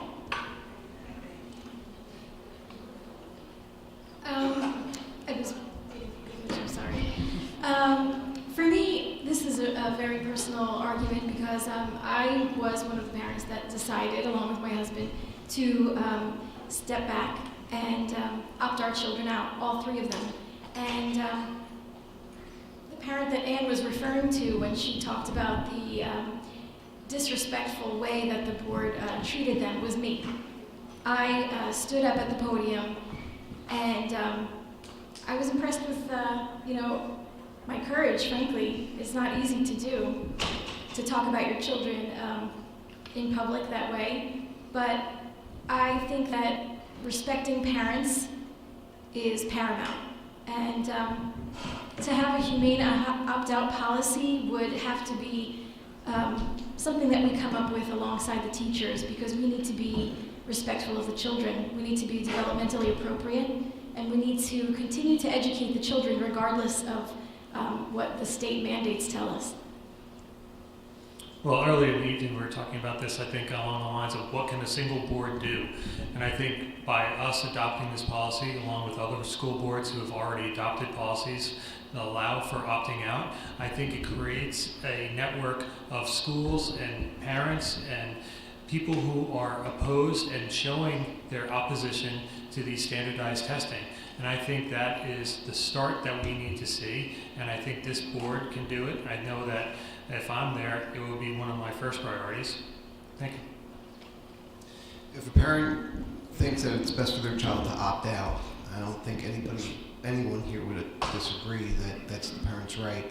The issue becomes, now, what does the district do with the resources it has to make sure that that's not a day off for the student or a corporal or a punished day, but a day on, and a day maybe engaged in something. Maybe all the teachers are doing the testing, so maybe we don't have every teacher available, but I think that, I think for me, I would like to see that the educational leaders in the district and the building make sure that they address those students that are opting out. Like Mr. Greenberg said, I don't know how many students that's going to be, if it's 1, if it's 2, or if it's 30. But I think that there needs to be a plan in place so that those students are engaged.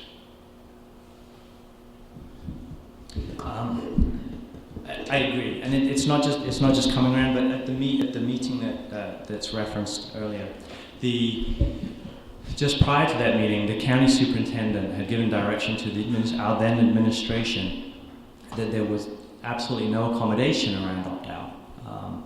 So there was a lot of discussion, one-on-one discussion between administration and different board members. So it was fairly nuanced. However, on leaving that and seeing the degree of emotion and upset, and the fact that, I can't imagine my child being forced to sit for 2 hours and stare at a blank wall or whatever. So on recognizing that, there are areas of gray in which we can work. I'm not sure whether it can take the form of a policy. I would seek legal guidance on that, and actually that has come up in a conversation already.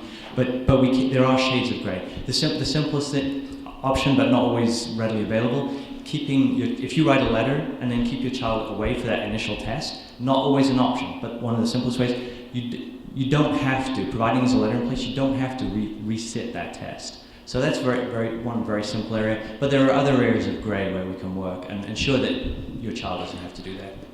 But I worry about putting a burden on a family who... No, absolutely. I'm just saying that's one. There has to be other options too, because not every parent can do that.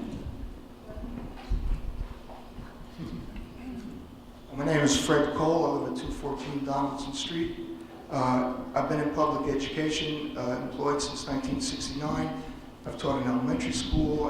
I've coached high school baseball for 44 years actually, and now I'm employed by Kean University as a professor, adjunct professor, and a supervisor of student teachers.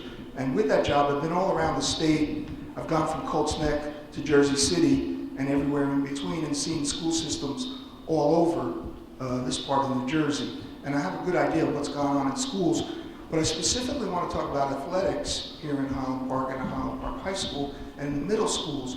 I think it's safe to say that we're at a low ebb in some of our athletic programs here, and that we have some very professional coaches in our system, and we have a very, very professional athletic director, Craig Gervin. These people are competent and know what they're doing, and they care about what they're doing, and they put in the time.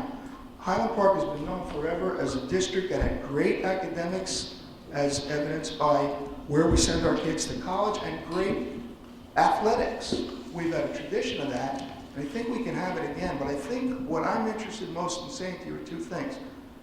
First, it's been all the statistics, all the research show that kids who play sports are, in fact, like my own daughter was here in Highland Park, who are in extracurricular activities such as drama or music, they do better in everything they do later in life. If they start something and they finish it, they succeed better later. And that's what we're interested in. We're interested in developing hireable kids into hireable adults. If you want to talk about disparity, you want to talk about achievement gap, you want to talk about, as Dr. here has said, about engagement, if you want to speak about suspensions, as one of the women brought up, get athletics going better. And so what I want to ask you is, how many of you are interested in spearheading a movement to talk to our coaches through administration, through Craig Gervin, through a new superintendent, who I think should be very pro-athletic, not to have winning teams, not to be champs, but to have a winning environment for the kids who take part. This affects every part of our school system, school population, everyone. Not minorities, not lower class, higher class, upper class, good students, bad students. They all play sport. They all get affected. Who here would like to speak about some of the problems that we might look to solve here? We're at a low ebb right now in a lot of sports. So I absolutely agree that physical activity contributes to so many factors of success, particularly for young women. You know, engaging in a team sport, the research shows that it's empowering, very empowering. I think one of the issues in terms, I'm not sure if we're at a low ebb. Our cross-country team have had phenomenal success this year. As I go out and watch these soccer teams, the level of participation and engagement is tremendous, including their classmates along the sidelines cheering for them. The football games, they occur. They may not be as well attended by the community, and maybe that's an opportunity to engage the community around that. But I'm not sure if we are at a low ebb. Maybe in terms of success. That have hardly won games in a season. So I think winning, so success and engagement is different from winning. And to that I would say, you know, the country I come from is like this. The gold medals go to the USA and the USSR back in the day, right? England got 0. It's the pool that you have to select from. But that doesn't mean that it's a failing activity. Like you said, I think we have some incredible athletic coaches. And Craig is tremendous in terms of his activities. He appears on every game field. So I'm not sure it's necessarily failing. I just think we have to redefine what success means. Let me be a little more specific. I know myself, I've been a coach for a long time. Okay. More participation helps more kids. That's where we are. We're not there right now. Fred, thanks for the question. I am a parent of somebody who absolutely came alive in school because of a coach. No doubt about it. My son, through the athletics in this district, he turned on. And you're 100% correct. He became socially active. He became academically aware. He became interested in colleges and started speaking to everybody about what comes next. So, you know, I think things are easily. Everyone wants to define something different. You want to say that right now, possibly the enrollment in athletics is maybe dropped a little bit. Maybe the average weight of the football players dropped a little bit. Maybe the average age has dropped a little bit. Maybe all that's true, but I would absolutely positively support the athletic department and not allow them to cut just because our teams are not doing as well as they could be. that answers your question. Oh, Fred, no one is going to be able to refute anything that you said. Extracurriculars are very important. I was writing down extracurriculars as a note before when we were talking about cultural competency and being able to engage in different groups. But one of the things that we've seen in this town, walking around, is that no one really understands or knows what's going on with the sports team. This town has and suffers from poor communications. We don't know what's going on at the schools. The websites need to be revamped. Everything needs to be reset to a level where we can actually applaud what the students are doing. I don't know how many people really want to be involved in something that no one knows about. So if we can get it out there that these activities are happening, that it's going on, how well they're doing, applaud them for how they're doing, and actually applaud them in the board meetings also. And get the parents to the board meetings to say, hey, they're giving an award to my kids for how well they did this season, even if it is 4th place. So over this past year, Ann, Rob, and I have met with lots of different groups.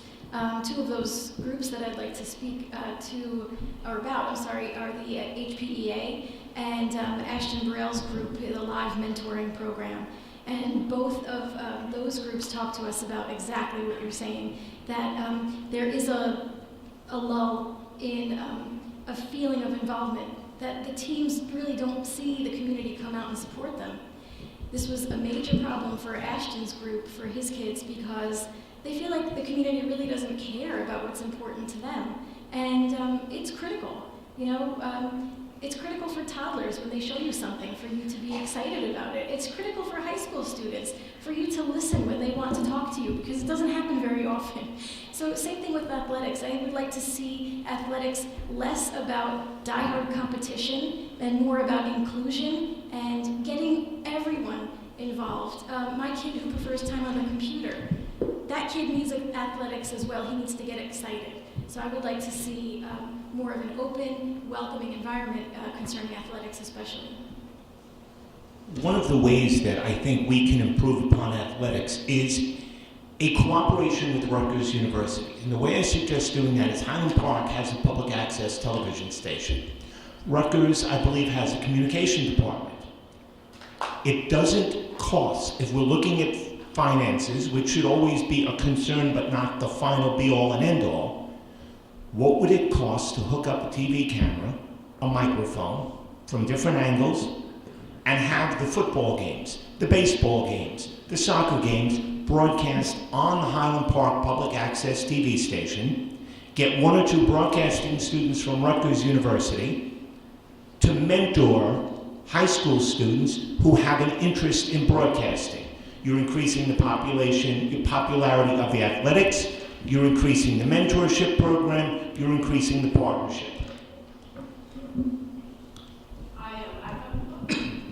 I come from a long line of family members who are not athletic, unfortunately. It's a proud tradition in our family. And it was actually a real eye-opener speaking to Mr. Burrell about this issue, because he said that the teens in his mentoring program really feel like there's no support anymore, particularly for the football team. Ashton told us about how back in his day, which I don't think was that long ago, 4 or 5 years ago, Spirit Day at the high school, Spirit Days would be really exciting. There'd be stuff on the walls, and the whole school got excited, and it crossed economic lines and racial lines, and that's not happening. As board members, I think we can do something about that. I think we can have, like I think Rob suggested, we can have award ceremonies, short ones at board meetings, honoring athletes once in a while, which we don't do. Kudos to Mr. Soto for actually advertising a football game via paperless. That was fantastic. We need to keep on doing that. And the focus on excellence, if we continue with that newsletter that goes around, we need to include our sports teams. We need to show the students that that's important to us too. Thank you. I believe athletics are very important. They enhance self-esteem, they teach teamwork, all sorts of things that can help. I think that we have children, that may be the area of giftedness, and we need to make sure that they have opportunities to develop those talents. I think, a football game can really bring a town together. If we can all get there and cheer for, our team and talk to each other. And I just think that, if we can, I would be very much in favor in trying to expand that communication so people know what's happening and that people are excited about what's going on. And we can highlight certain players, whatever. But my point is, I'm just saying, I do believe in it as a concept, and we'll do what I can do to help, keep it. Because if we take away opportunities for kids to excel and really, develop a good sense of self, you're hurting kids, and I wouldn't want that to happen. Hi, everybody. Thank you for coming, and thank you for volunteering all of your time to pursue the board membership. My name is Heather Wilkerson. My question is geared mostly towards the SOS group, but I certainly would welcome responses from everybody. I recently became aware that Florida, as well as 23 other states, have state-mandated expectations for student performance that are based along racial lines. So their projected goals for the next 5 years and then for the next 10 years out are based on race, and Hispanics and Blacks are mandated. The mandated expectations are that Blacks and Hispanics will perform lower than whites and Asians. When I heard the statistic, it kind of sent me back to last year when our whole conversation about the achievement gap came up. And at that point, what I was hearing from the CARES group mostly was that this was not an issue about schools and teachers, it was an issue about poverty and community. And I'm wondering if that's still your take on it, and if that's the case, are lower expectations valid in a school environment? If we were to take mentorship and outside community involvement out of the picture, is it valid to expect our schools can only educate certain students up to a certain point? And if not, I'm curious, outside of course the detracking that the teachers evidently pushed for last summer, outside of that and outside of mentorship, what type of systemic changes you would propose to address the inequity that is obviously here in Highland Park. And before you answer that question, I do want to say that I appreciated the conversation about wanting to listen, that you don't necessarily have the answers. But if you looked at the community that was here, that underserved community was not present. And so at some point we have to be able to put out some answers, right? And I'm just curious what your ideas are. Should we start at this end? Is that? Yeah. Would you start, Dr. Ford? I know you said what, mainly SOS first. SOS first? Okay, all right. I mean, obviously that's a huge question. I'm not going to solve the achievement gap in 60 seconds. I do not feel that lower expectations are acceptable. I mean, there's only one answer to that question, and it is no, of course not. My guess is that Florida is saying they expect a certain level of improvement, but they're not mandating more. I don't know what these guidelines are.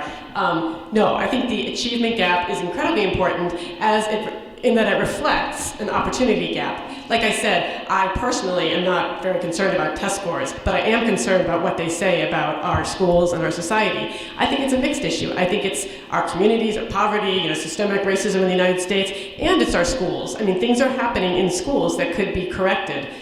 In terms of what we would do, I think Michelle said it best. We need to talk to the people who are affected. We need to talk to the people on the little graph that Mr. Capone put up that are bringing our scores down. He didn't say it quite like that. And that means we need to advertise in different ways. We need to send text messages to people. And we've been talking to people about what kind of communication they would like. Many people don't have computers, but they have smartphones. We can text. Many people don't have computers or smartphones. We can post posters in neighborhoods saying, please come to this small group meeting on, say, tracking. Thank you. I think that's what it is. She said SOS first, so Dr. Ford let me go. So maybe we should. That's fine. I was just... Okay. So I haven't heard anything about these different guidelines that Florida and 23 other states have for different races. I haven't heard a thing about that, so I'm curious to hear more, maybe we can exchange contact information, because I definitely would like to know more about that. As far as,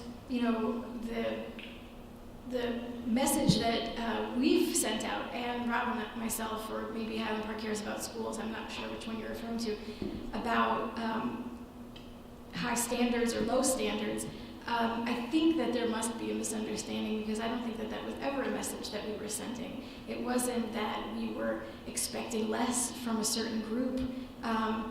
Frankly, I think that everyone feels that high standards are important for all of our children. So that's not the issue, as far as I can tell, that we were sending that message, but it could be a misunderstanding. I think that it's difficult to see, who's underserved and who's not by scanning the room.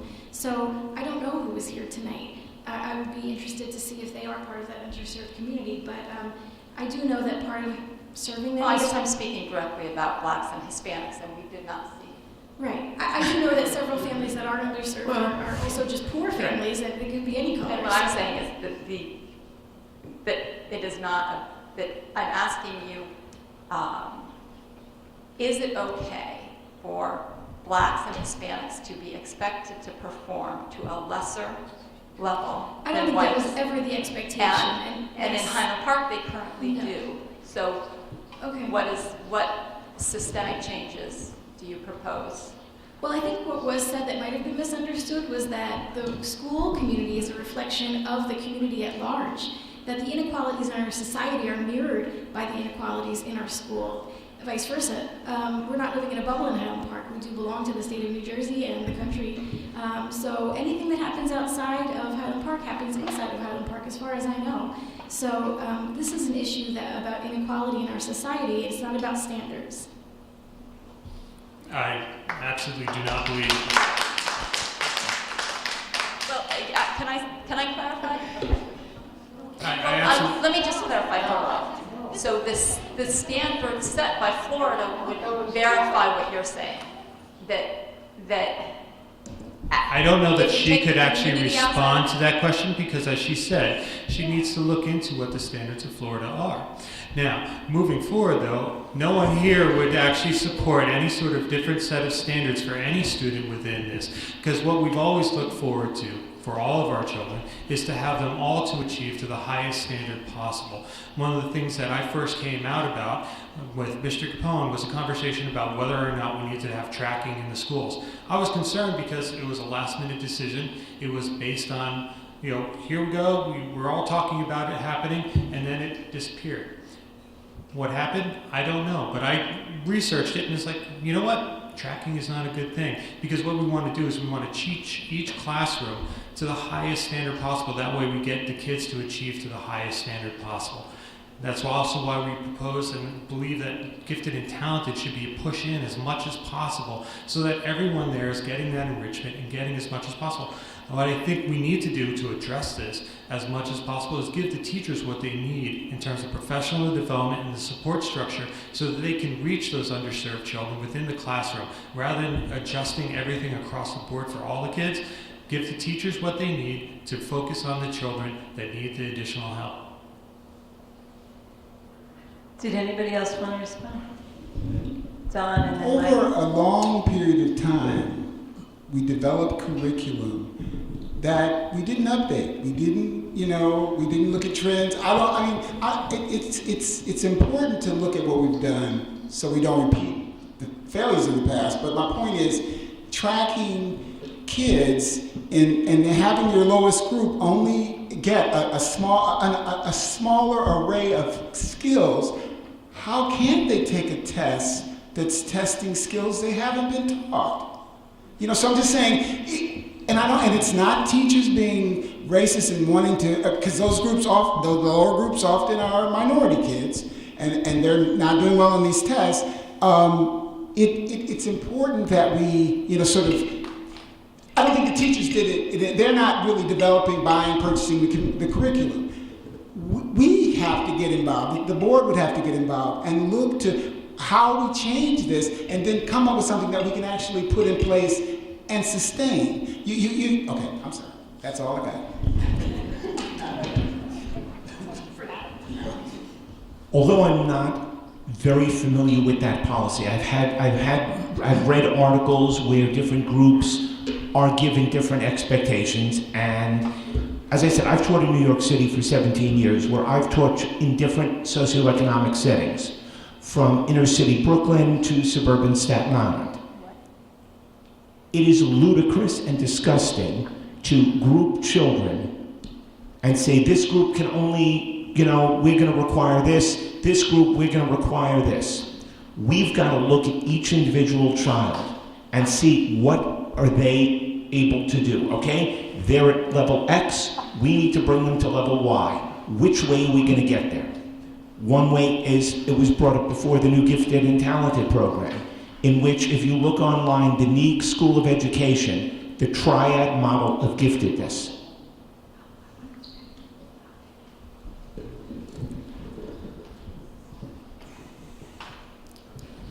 The issue of having different expectations for different people, it just doesn't work. All of our students can achieve a level of success that's right for them. We have to be able to, I think he had mentioned. This always happens when we press a button. It's about 15 seconds. That's all right.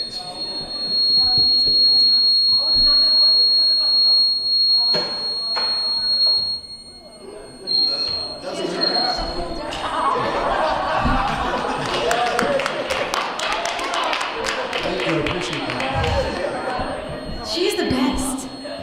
She's the best.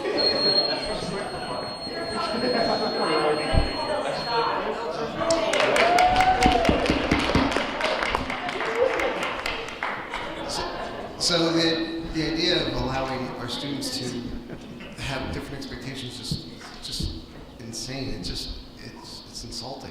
The idea of pushing in to make sure that all of our students achieve to the best of their potential, that is definitely something that I would support. The issue that I've seen in the past is that someone will claim, oh, let's raise the bar, let's raise the level of expectation, let's raise the bar, and then they limbo underneath the bar.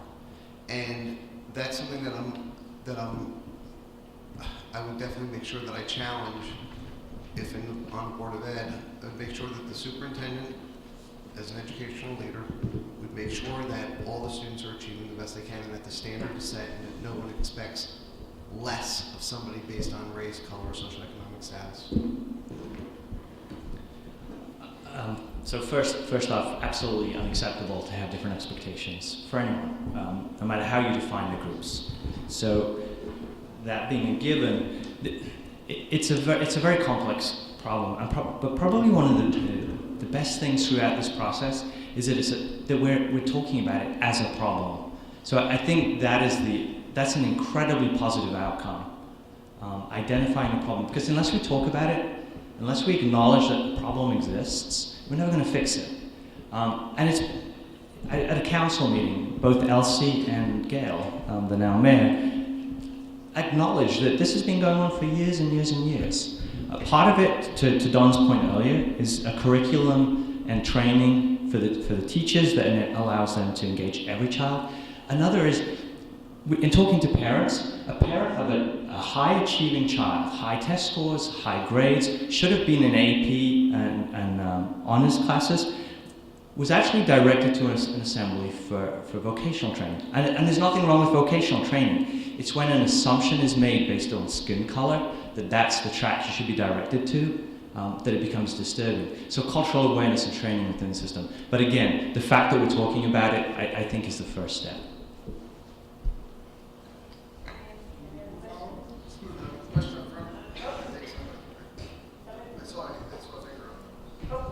You asked me.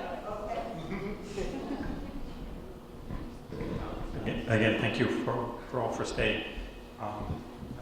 Learning a great deal just in the conversation. Just sticking with the achievement gap. Part of what happened in the past in this town too is that a few folks started over a couple of summers develop freedom schools. And the freedom schools are a model that has existed for many years, coming out of the Student Nonviolent Coordinating Committee and their work back in the 60s. But the idea was that you have to engage children and their families politically, and you have to you have to understand that this is a civil rights issue, whatever, and that could be also, I think, said for achievement based on, like, if there's differential in math based on gender or whatever those kinds of things might be. These are all civil rights issues. Children need to understand the context that they're in, but also in terms of freedom schools, the idea that there are many roads to genius and many roads to expression, but the freedom schools themselves were run and organized, and the curriculum developed by the very culture that the children belong to. And that's a tall order on one level, but it's not so tall if we look at it as in the spirit of importing, people were speaking of importing things from Rutgers and so forth, that there are talents and skills and so forth. So I guess to boil this down to a further question, because I think it's an extremely important issue to understanding what's going on in the district and so forth. How do you feel that we could impart to the communities that are affected that they, what's the best way or first few steps that we could do to say that the genius is there, and that we need to learn not only what their concerns are, but we need to build a structure of education that supports loving their children and bringing them forward by their own standards. How do we establish that? Because it seems to be missing in the current culture, not only this district, but many districts. Because we went to SOS and then we went.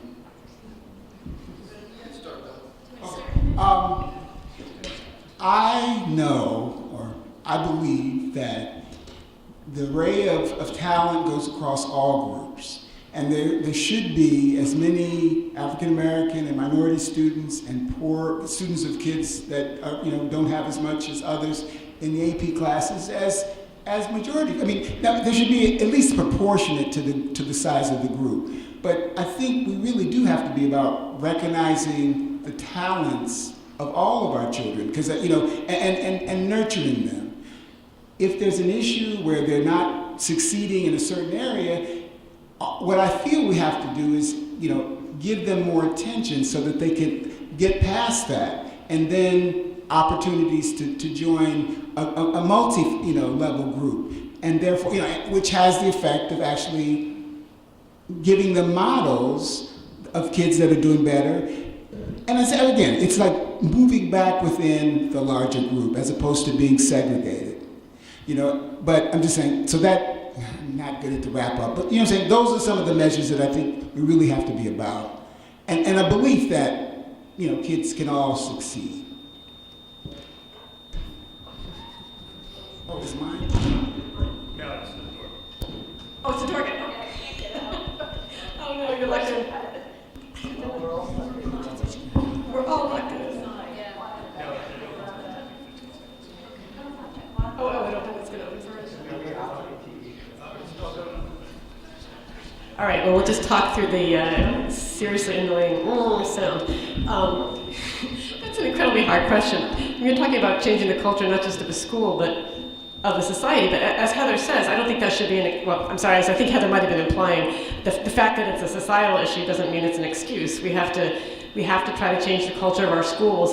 And I'm not sure how to do that, how to really bring home to each kid that they are loved and valued for what they are talented at, for their particular sense of humor, for their particular musical tastes, whatever it is. I think some of the things we've talked about tonight, although they're not all that exciting, could help. Getting the school to go to football games, getting more parents out there to go. At least then we're interacting with people that we don't see all the time. Mentoring, those kinds of things help. Rewarding, having different kinds of rewards at board meetings. Again, I know it's a minuscule step, but it's something that we could do to show parents look, your child is as important as the ones who, were on the DECA team that, won a lot of awards. We could have those children at very short award ceremonies during board meetings. And this sounds totally inadequate to deal with the problem, really. Clearly, it's something we have to think a lot about. After teaching in Brooklyn for couple of weeks with a jackhammer going outside of my window, I hear no other sounds. And the superintendent walking into my classroom saying, "How do you teach with the jackhammer?" And my response being, "What jackhammer?" So, going back to your question, with total seriousness, it is a serious issue. And the way we can do it is by making all children are gifted in their own way. The way that this gifted program that's coming in, it involves 3 rings, and I'll just briefly to give you a background of how it works. One way is the original tested G&T testing methodology. That's only a small percentage. The other percentage is going into the classroom and doing enrichment with an entire class. The third way is by pulling children out with a similar interest. For example, if there are children interested in building with Legos, with building towers, that's a perfect introduction to engineering. So this is a very big question, but changing the culture of a school is something that we do need to have so much more input from the community on. But I do think that we can start by talking about the ways in which we parent, maybe following the model of other school districts like South Brunswick, for example, that have parent advocacy nights where they have different experts in very, kind of minutia, the daily minutia of life and parenting come in and speak to people about how to make things easier in the household. That's like one very small example of ways that we can get people to start discussing ways that they parent and maybe opening up the opportunities of learning how we're different in our households, because I don't know that there's any one expert that can address every single family and say, this is the way you parent. There are different philosophies of education, but the one that I think that we need to think about the most is thinking about the holistic type of education, putting the child in the center of his own education rather than doing 2, working with. And for me, I'd like to see it taken from a slightly different approach where right now I see a narrowing of the curriculum across the school in terms of teaching to the test. And I think it's the wrong way to go. I know my daughter excels wonderfully at social studies. She loves it. But when you're teaching to the test, math and English, social studies is not that same component. And you're not teaching her about one of the things she really loves and really excels at. And one of the things she gets something more out of than she might from just math. So I'd like to see us continue efforts in terms of the opting out of the test, allowing students to have as much as possible in terms of what they can take in terms of all the classes, and also work towards fighting off the idea that all students perform and the measurement of their performance is based on a test score, and look at whether or not we can also use a portfolio-based methodology of evaluating some students who just don't do well on tests.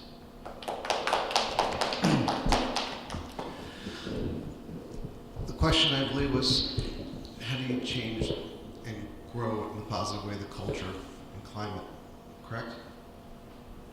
How do you use the knowledge and genius that's in a culture to teach the children that are experiencing, I guess, the impact of the cultural differences between wherever they're coming from and they're feeling part of things here? Well, one step at a time. The first thing we have to do is open up the opportunity. Right now we have, say, an opportunity gap. Let's open up the opportunity. Let's make sure that we have a way to make sure all the students have a positive identity for themselves, so that will enable them to, reach out and put forth an effort to try their hand at the arts, and try their hands at athleticism, and try their hands at other subjects. And we have to make sure that we have the curriculum and the educational process to support that. Once again, I'm coming back to the superintendent. If we don't have a superintendent who shows leadership and who demands that opportunity is given to every child at every turn, then those underserved parts of our district are going to step back again. There's nothing for me here. And we have to make sure that they know there's everything here. You name it, we'll try to give it. We'll try to make sure that it's filled. We'll try to maybe show how this skill set relates to that skill set, and maybe there's a synergy here. We'll explore other opportunities. Complex issue, probably even more complex question. The starting point, I would actually disagree in terms of the narrowing of the curriculum. I think the actual alignment of the curriculum, and as we've heard from teachers, taking something as simple as cross-curriculum practices, be it English at the time that they're reading Animal Farm, that aligns with our current election cycle in social studies and world history. Taking that from mathematics, where dealing with fractions, and we heard from an art teacher just the other night, there's ways we can support that within art, breaking a panel into 4 and kind of connecting the dots there. So I think curriculum is one of the mechanisms. By broadening the curriculum, having a curriculum expert and leadership that recognizes cultural and heritage components and builds that in so that it's a respectful, it's acknowledged in a respectful environment and valued. Heritage and culture is valued, and then engaging every child as a child, not as a group, is key. But we can't do it alone. It requires broad outreach into all political bodies.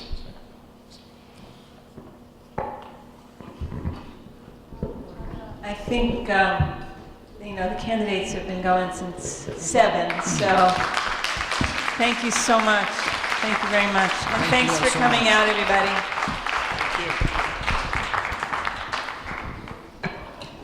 Big round of applause for everybody there. Hey.